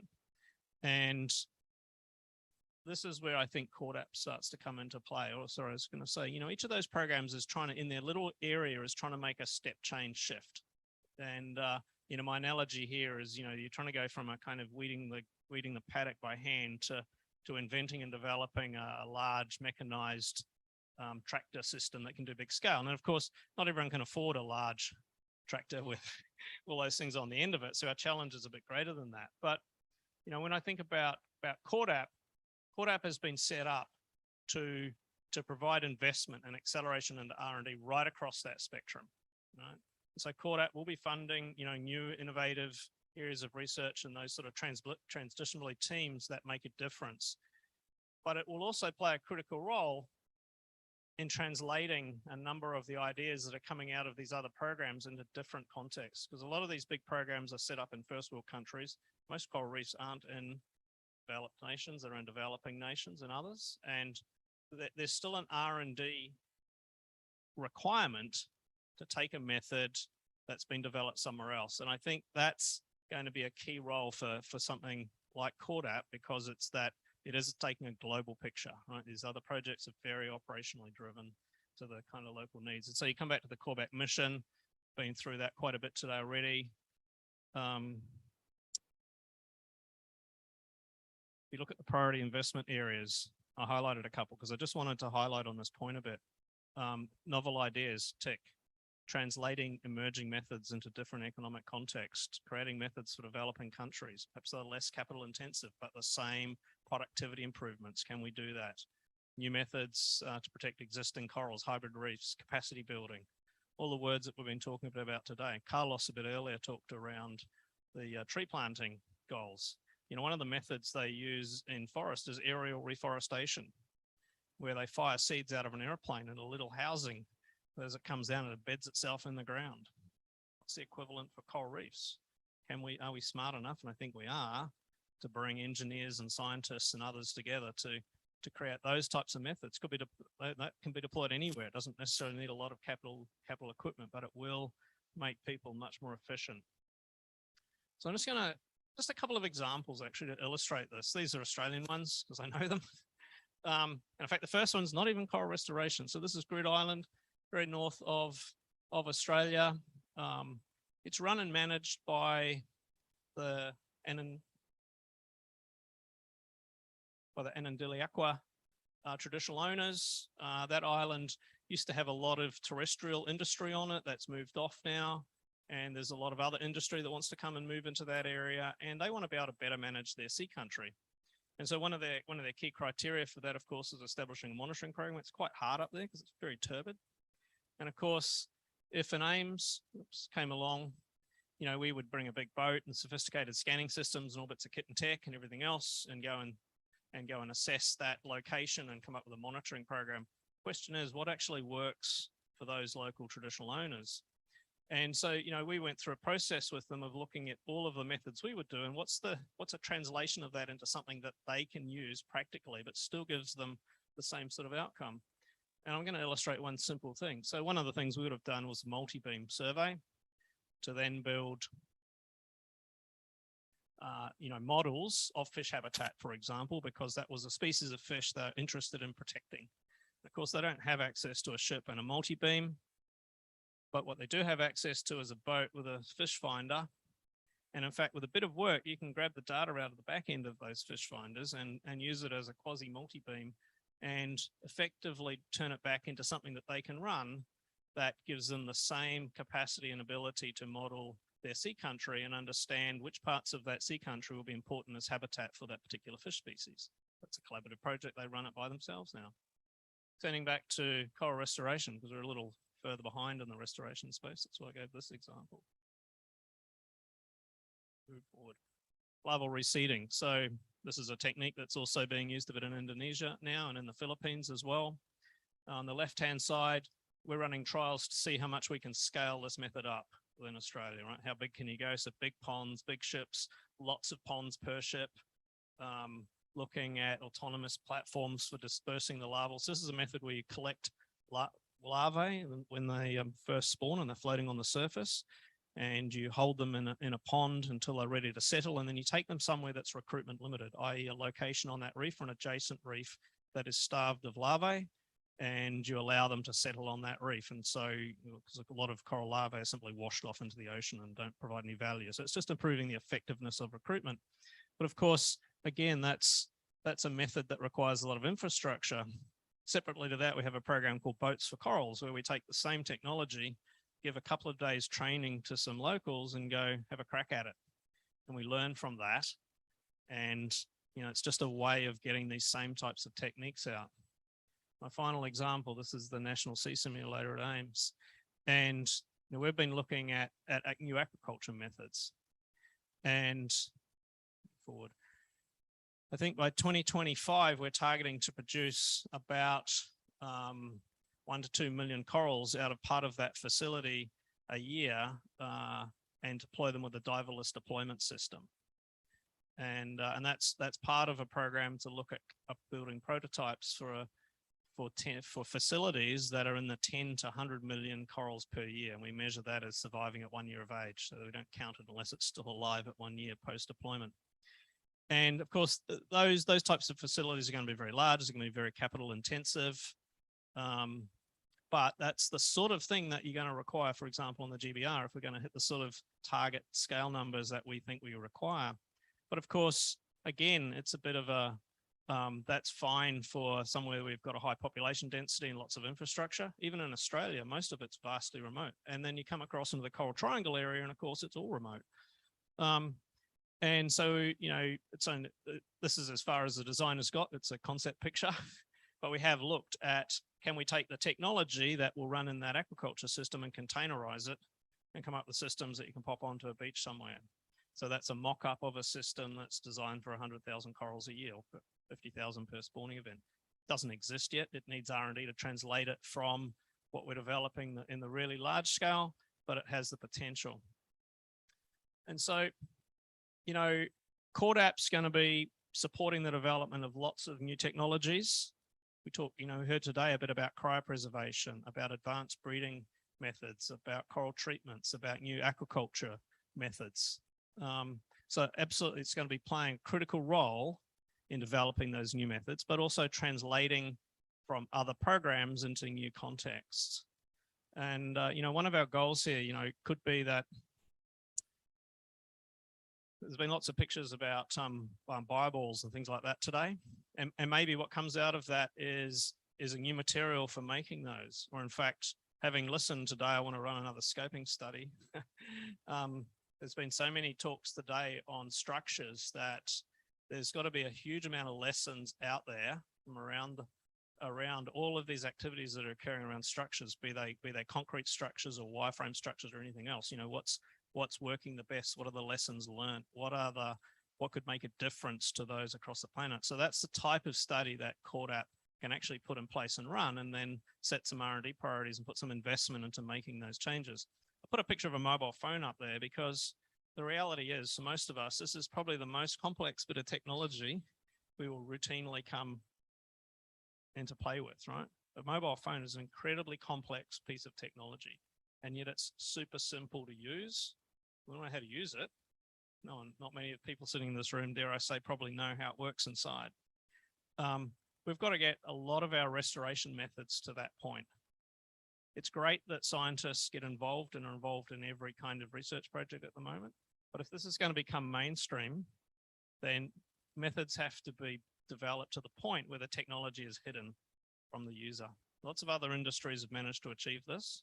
It's the sort of thing that we need to do within coral restoration as well, because that allows us to then take these technologies and apply them and distribute them more broadly. And I think that's going to be key if we're going to solve that problem, right? With a little yellow dot in the middle at the moment, and we need to be the big blue circle. And it's going to take that level of kind of integration so that we don't leave corals behind. And my final slide, CORDAP, it's all about accelerating R&D. It's about translating. It's about capacity building. We heard today about making good decisions. There's parts of it will be focused on decision making and understanding risk. It's fair to say that across pretty much everywhere, methods are outstripping our ability to regulate them. And so we don't quite understand the risks of some of the things that we're doing or what the long-term implications would be. We all have the right objective, but we need to understand those sorts of things. So these are all the types of areas that CORDAP will be picking up on over the next number of years. So thank you, everybody. And, have a good day.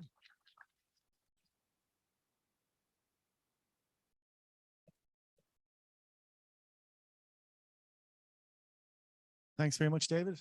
I think that tied everything together really nicely, capturing a lot of the local projects, the R&D ongoing, the big projects on at the moment, and the requirements into the future. We're running quite late. We do have a panel session now. We can shorten it a bit, I think, if people have commitments. So if I could get His Excellency Dr. Osama Fakia, Professor Carlos Jelinek, David and Andreas back up.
So thanks very much. We've a lot of expertise gathered here on the stage. I suppose we could kick it off with the questions. Any questions based on what they've heard today? If you want to stick your hand up, we can get a microphone down to you. We have one there.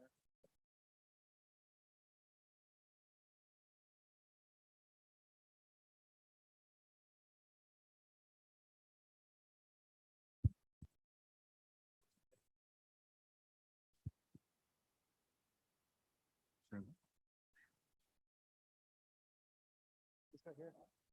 Just put your hand. Oh, you have it there. Yeah, go ahead. Okay, all right. Thank you very much. My name is Irman Lanti. I'm from UNOP's Talent Multi-Country Office. My question is, I'm quite interested at what Pa Agung's, was it Pa Agung's presentation? I mean, when he was actually mentioning about, how to actually have structures that are very much culturally oriented. It's like, and I think, it's like, my sense is that a lot of the presentations today are actually very, very technical. And it's like, not that, I'm anti-technology or anything, it's like, technology will always be good, but, it's like, is there any way that, any organizations like CORDAP or some other institutions would like to actually combine, the technical approach and the anthropological, side of the, it's like of the equation. Like, I remember that when the Indonesian government launched the family planning programs, back in the 70s, 80s and everything like that, it was actually a very alien concept and everything. And then they brought in a number of people, the clerics, religious leaders and everything like that. So to what extent are we looking at these, other non-technical aspects, in our work, will contribute to whatever, it's like our attempt to leave no coral reef behind. Anybody want to take that first, or I guess? Thanks for that. It's an excellent question. I'll just give an illustration, I guess, from an Australian experience in this. And so under the Reef Restoration Adaptation Program, in fact, more broadly, we have a framework that says first of all, you've got to have free, prior and informed consent with local sea country. And so nothing occurs beyond that. But in fact, we have a partnerships program that's kind of a gold, silver, bronze, platinum rating, and at the platinum end, the local sea country is driving the program. And one of the key things that comes out of that, of course, is cultural awareness and cultural significance of the methods that you're developing.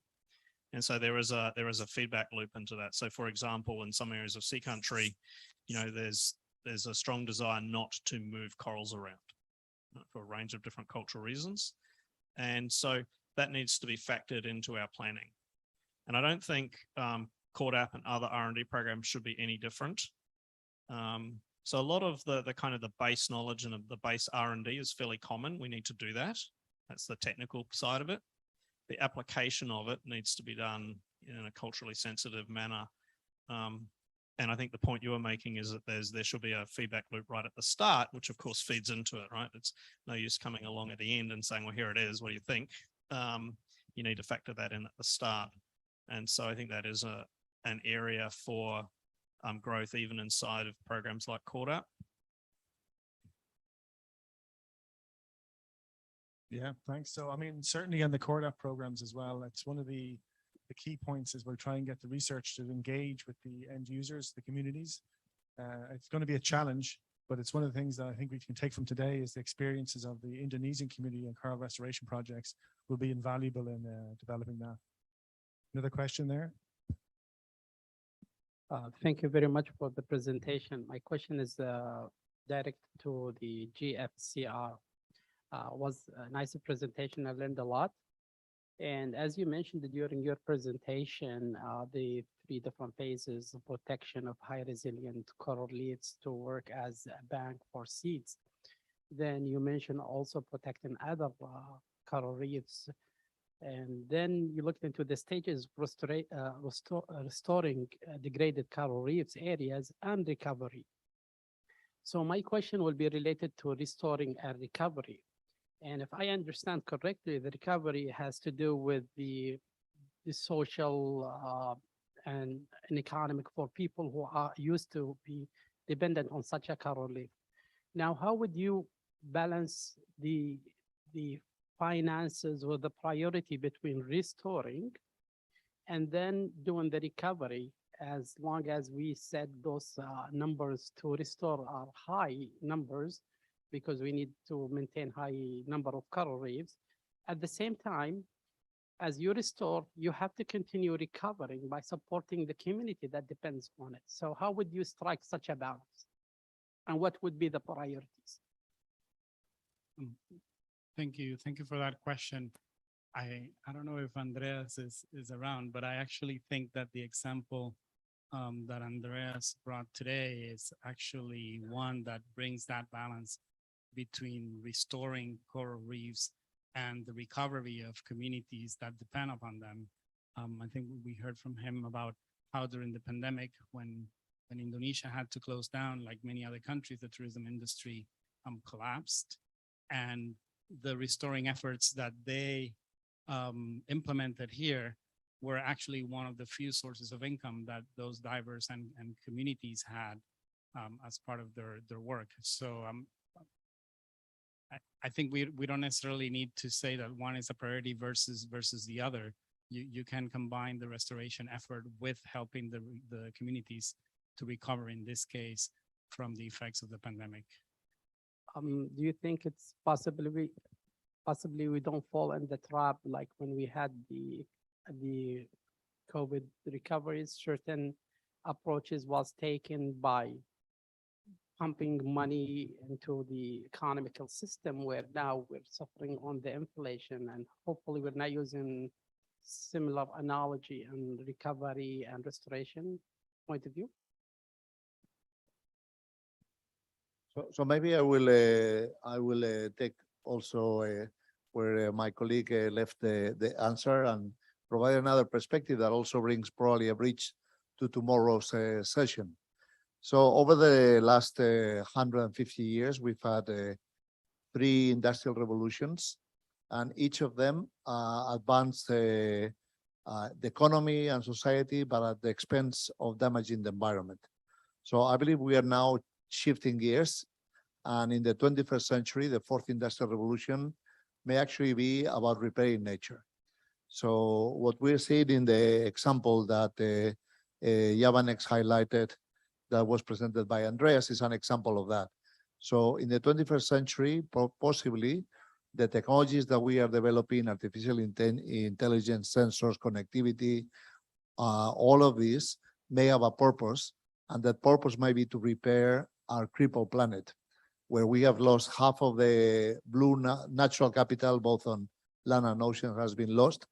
And it's possible that repairing the planet might be the activity that makes use of the new technologies, but engages people also in a positive effort to improve our livelihoods, not only for ourselves, but for the generations to come, and in doing so, generate jobs and activate the economy.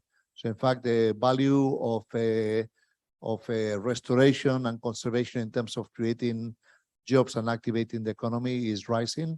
And for instance, in the Kingdom of Saudi Arabia, the Saudi Green Initiative, which is a very bold also initiative to improve nature across land and ocean, but also has also a broader reach in the Middle East Green Initiative, is actually going to be an important source of activating the economy and creating jobs.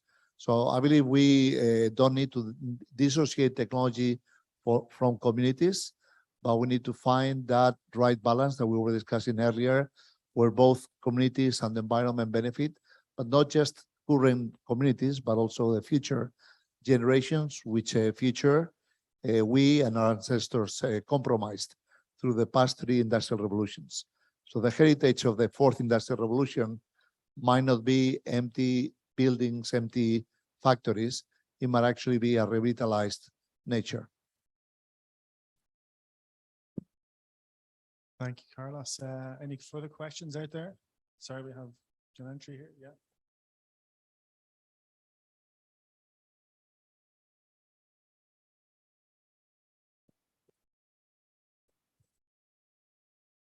It's not the questions, but I think listening to David presentations about, we only have so much that we need to do in order to achieve, meaningful coral reef restorations. But I think another important actors that need to be also be part of this coral reef restoration is the public aquariums, because they do a lot of research too. I mean, the larva seedling, I remember that the public aquariums, because they have a coral in their big tanks, that could be also part of the research and development actors in this. And also Indonesia is the main exporters for the coral maricultures. I mean, the coral farmers, so far they already able to culture like over 80 species. And they know also a lot of knowledge about the culturing species. So they also could, accelerate this process. So there are what you call it, component or actors that could also accelerate this coral reef restoration program. So that's just think about it. Thank you very much. Any further questions? Question down here.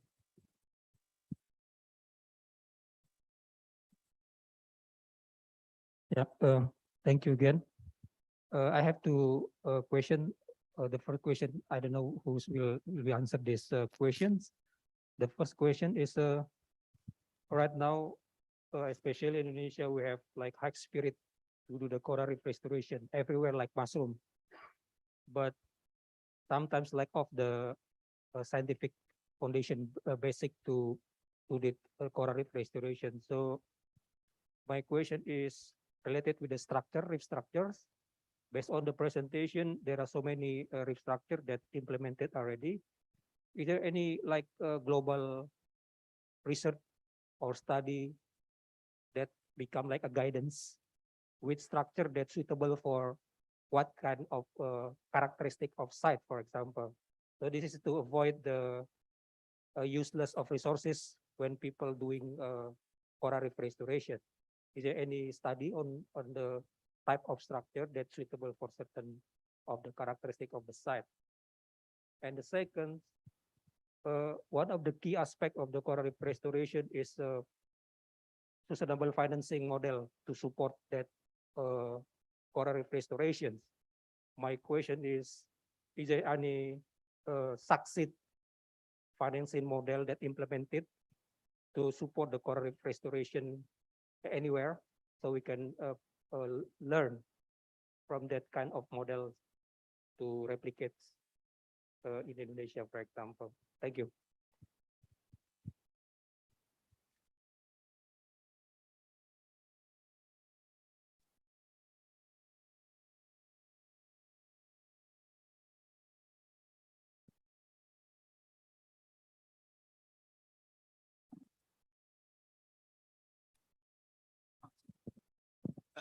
Yeah, look, thanks for that that first question.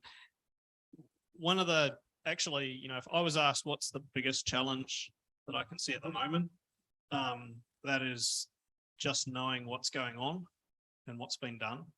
The research and the coral restoration global environment is massive, but it's quite dispersed.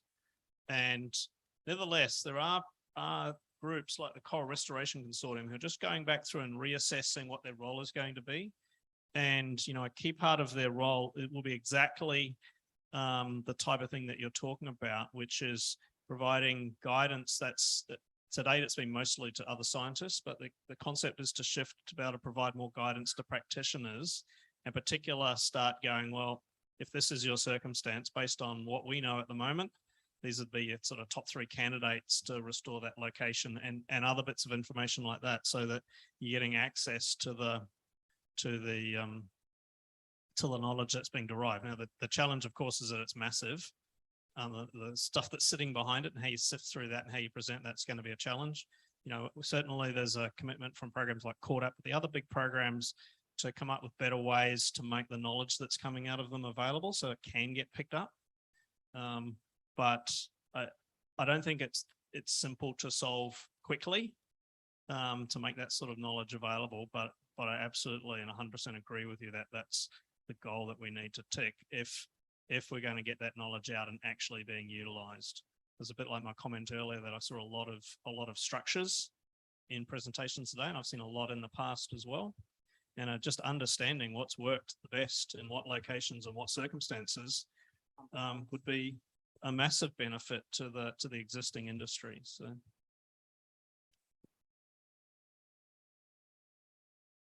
Yes, thank you. Thank you for the question. Now, I think that there are some ideas out there in terms of how to bring sustainable financing for coral reef restoration. Again, payment for ecosystem services. That could be one way. And again, go back to Andrea's example. He mentioned one potential model already happening here in Indonesia. And I think that can be replicated, but most importantly, more than replicated, has to be really upscaled. And we don't have really large scale payment for ecosystem services around coral reefs, and well, less so around restoration. Another type of financial mechanism that is being tested right now, and we have a few examples around the Caribbean region, is reef insurance. So establishing parametric reef insurance that when a climatic event like a hurricane takes place and destroys a coral reef, then that mechanism can deploy financial resources for that coral reef to be restored. So there are one or two examples through parametric reef insurance that are already designed and under implementation, but we need to see yet how truly effective in a longer time frame these mechanisms are. And what we are hoping to do through the Global Fund for Coral Reefs is actually work with our partners in each of the countries that we are supporting to develop these kinds of financial mechanisms. Yes, perhaps starting at a pilot phase, but then finding the way through private sector engagement by lowering the risk for them to come into the picture through grant financing to really upscale these kinds of financial solutions. Thank you, Java. Any final questions? I think we're nearly a half hour over. I kind of have one question which we could close up with. Professor Carlos made the point earlier on, with a very ambitious target with the 1 trillion trees and the 500 billion corals, even if we had the funds today, we wouldn't have the technologies to roll them out there. But there's still a very hard case to be made for funding R&D. So what would you say is the most powerful argument we have in order to fund the R&D? How can we persuade the G20 member countries here, the non-G20 member countries, to put the funds into the R&D necessary to enable this?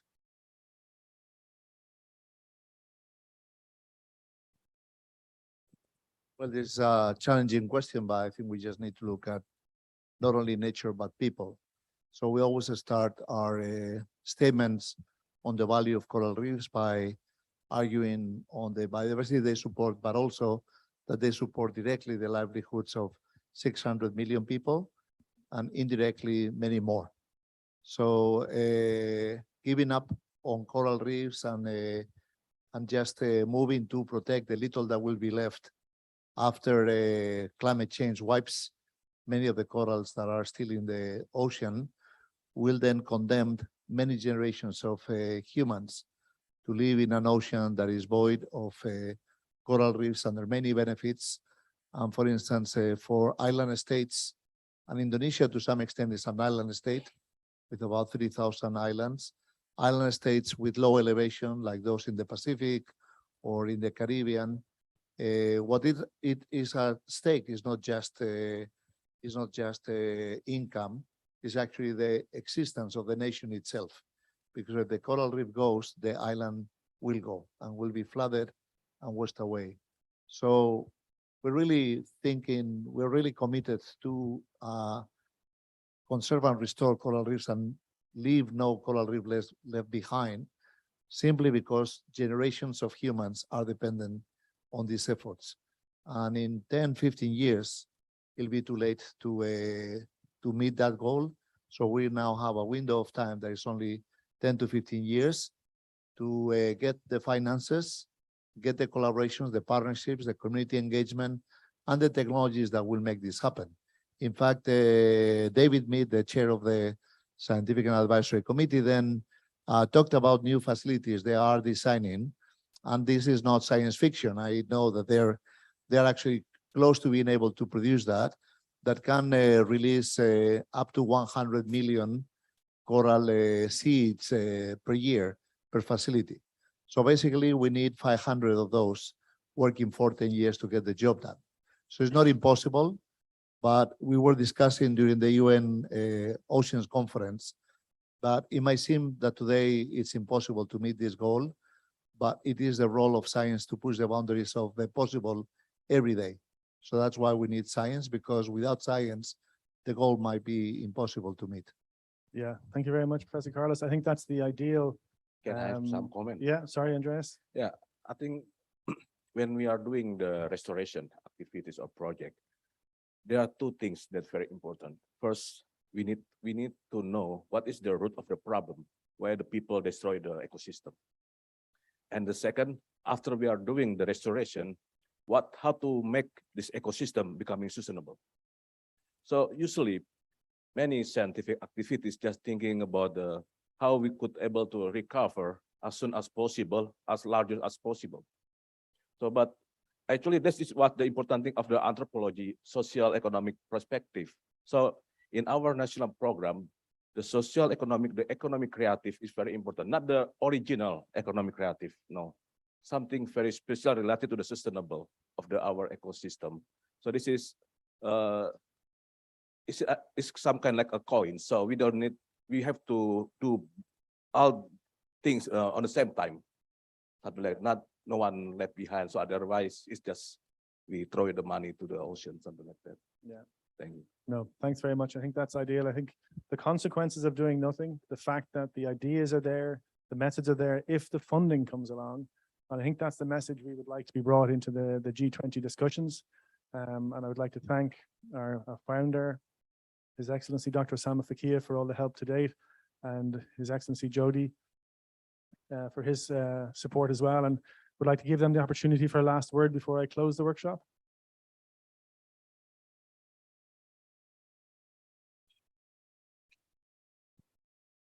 I think really the conclusion is we need all of them. We need the science and innovation to really deliver the solution at scale, economically, and really reliably. And we need that yesterday. We need the community engagement. We need the people to be engaged both in the conservation as well as the restoration. We need the financial models, because without financial models, we will not achieve what we are aiming toward. We need the private sector engagement. Really, that's also very important. We need all of that.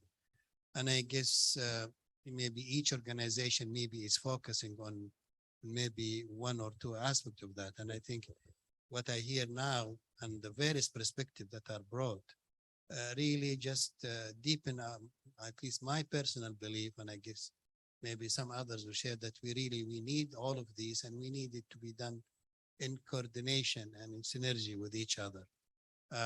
Definitely, as Professor Carlos articulated, despite all of the goodwills, the rate of degradation really, significantly and massively exceed the rate of restoration. So something different needs to be done. And I think we need all to work on that. We cannot do it without the communities. We cannot do it without the scientists and innovation and bringing all these new scientists. We cannot do it without the deployment program, like what Pablo is working on, and we cannot do it without the finance and the financial model. And I think the private sector, in my opinion, is still far behind here. We need to bring the private sector, strongly and quickly also as well, so that we have all those, community of people working in science, in the local communities, in the finance, and all others coming together to really address this massive challenge that is really now the windows closing very fast. And I guess I think the sense of urgency, honestly speaking, I feel still people at various levels, whether policymakers or, you know, on others, they really don't understand the challenges here. I think we see a lot of politicians really supporting the 1 trillion tree plantation, and they are really would like to come and show that we want to plant a billion tree here. And I had the privilege of being in the climate summit that President Biden called for, and most of the leaders were making announcement about planting trees and things like that, and that's really nice and heartwarming. But I haven't heard any one of them talking about restoring coral, and that tells you also the level I think of the work needs on the awareness. I think also there is a need on the awareness as well, on the global awareness of the need to really deploy more resources and show more commitment to coral conservation and restoration. Many thanks. An excellent point. Thank you. So I think the fate of our livelihood will very much depend on the ocean. Yeah. And so I think we decide our own future. Yeah. Whether or not we want to protect the ocean, we want to protect the coral reefs. I think it will decide our future. Yeah. So I think, but I'm encouraged with the discussion today. I think I heard a lot of interest, a lot of also inspiring stories from the local communities here in Bali, how much they concern about the ocean. And I think it's important, it's encouraging. And I think if we combine those initiatives, those local initiatives with the experts, you know, that already exist around the world, I think we can, you know, do something very meaningful. Yeah. So we don't have to reinvent the wheel on everything. Yeah. So I guess, you know, if there's already available knowledge and know-how technologies, I think we can benefit from them all, and we should share. I think we should share for the benefit of the humanity. Yeah. So I think this workshop today, I think is a very important. It's a very important one. But I think collaboration like this, we should always strengthen, and we should find a way again to make sure that our future, you know, for our grandchildren will be taken care of and will take care of their interests. Thank you. Thank you very much. Some excellent points. And I think just on Dr. Sama's note, a lot of the coral agencies are coming together to communicate and raise the profile. And I think we have renewed efforts on that front. So on those messages, very serious messages, I think we'll bring the workshop to a close. I'd like to thank His Excellencies, distinguished participants and dear colleagues for all your participation and help. And we look forward to seeing the outputs and activities of this put into action. Thank you again.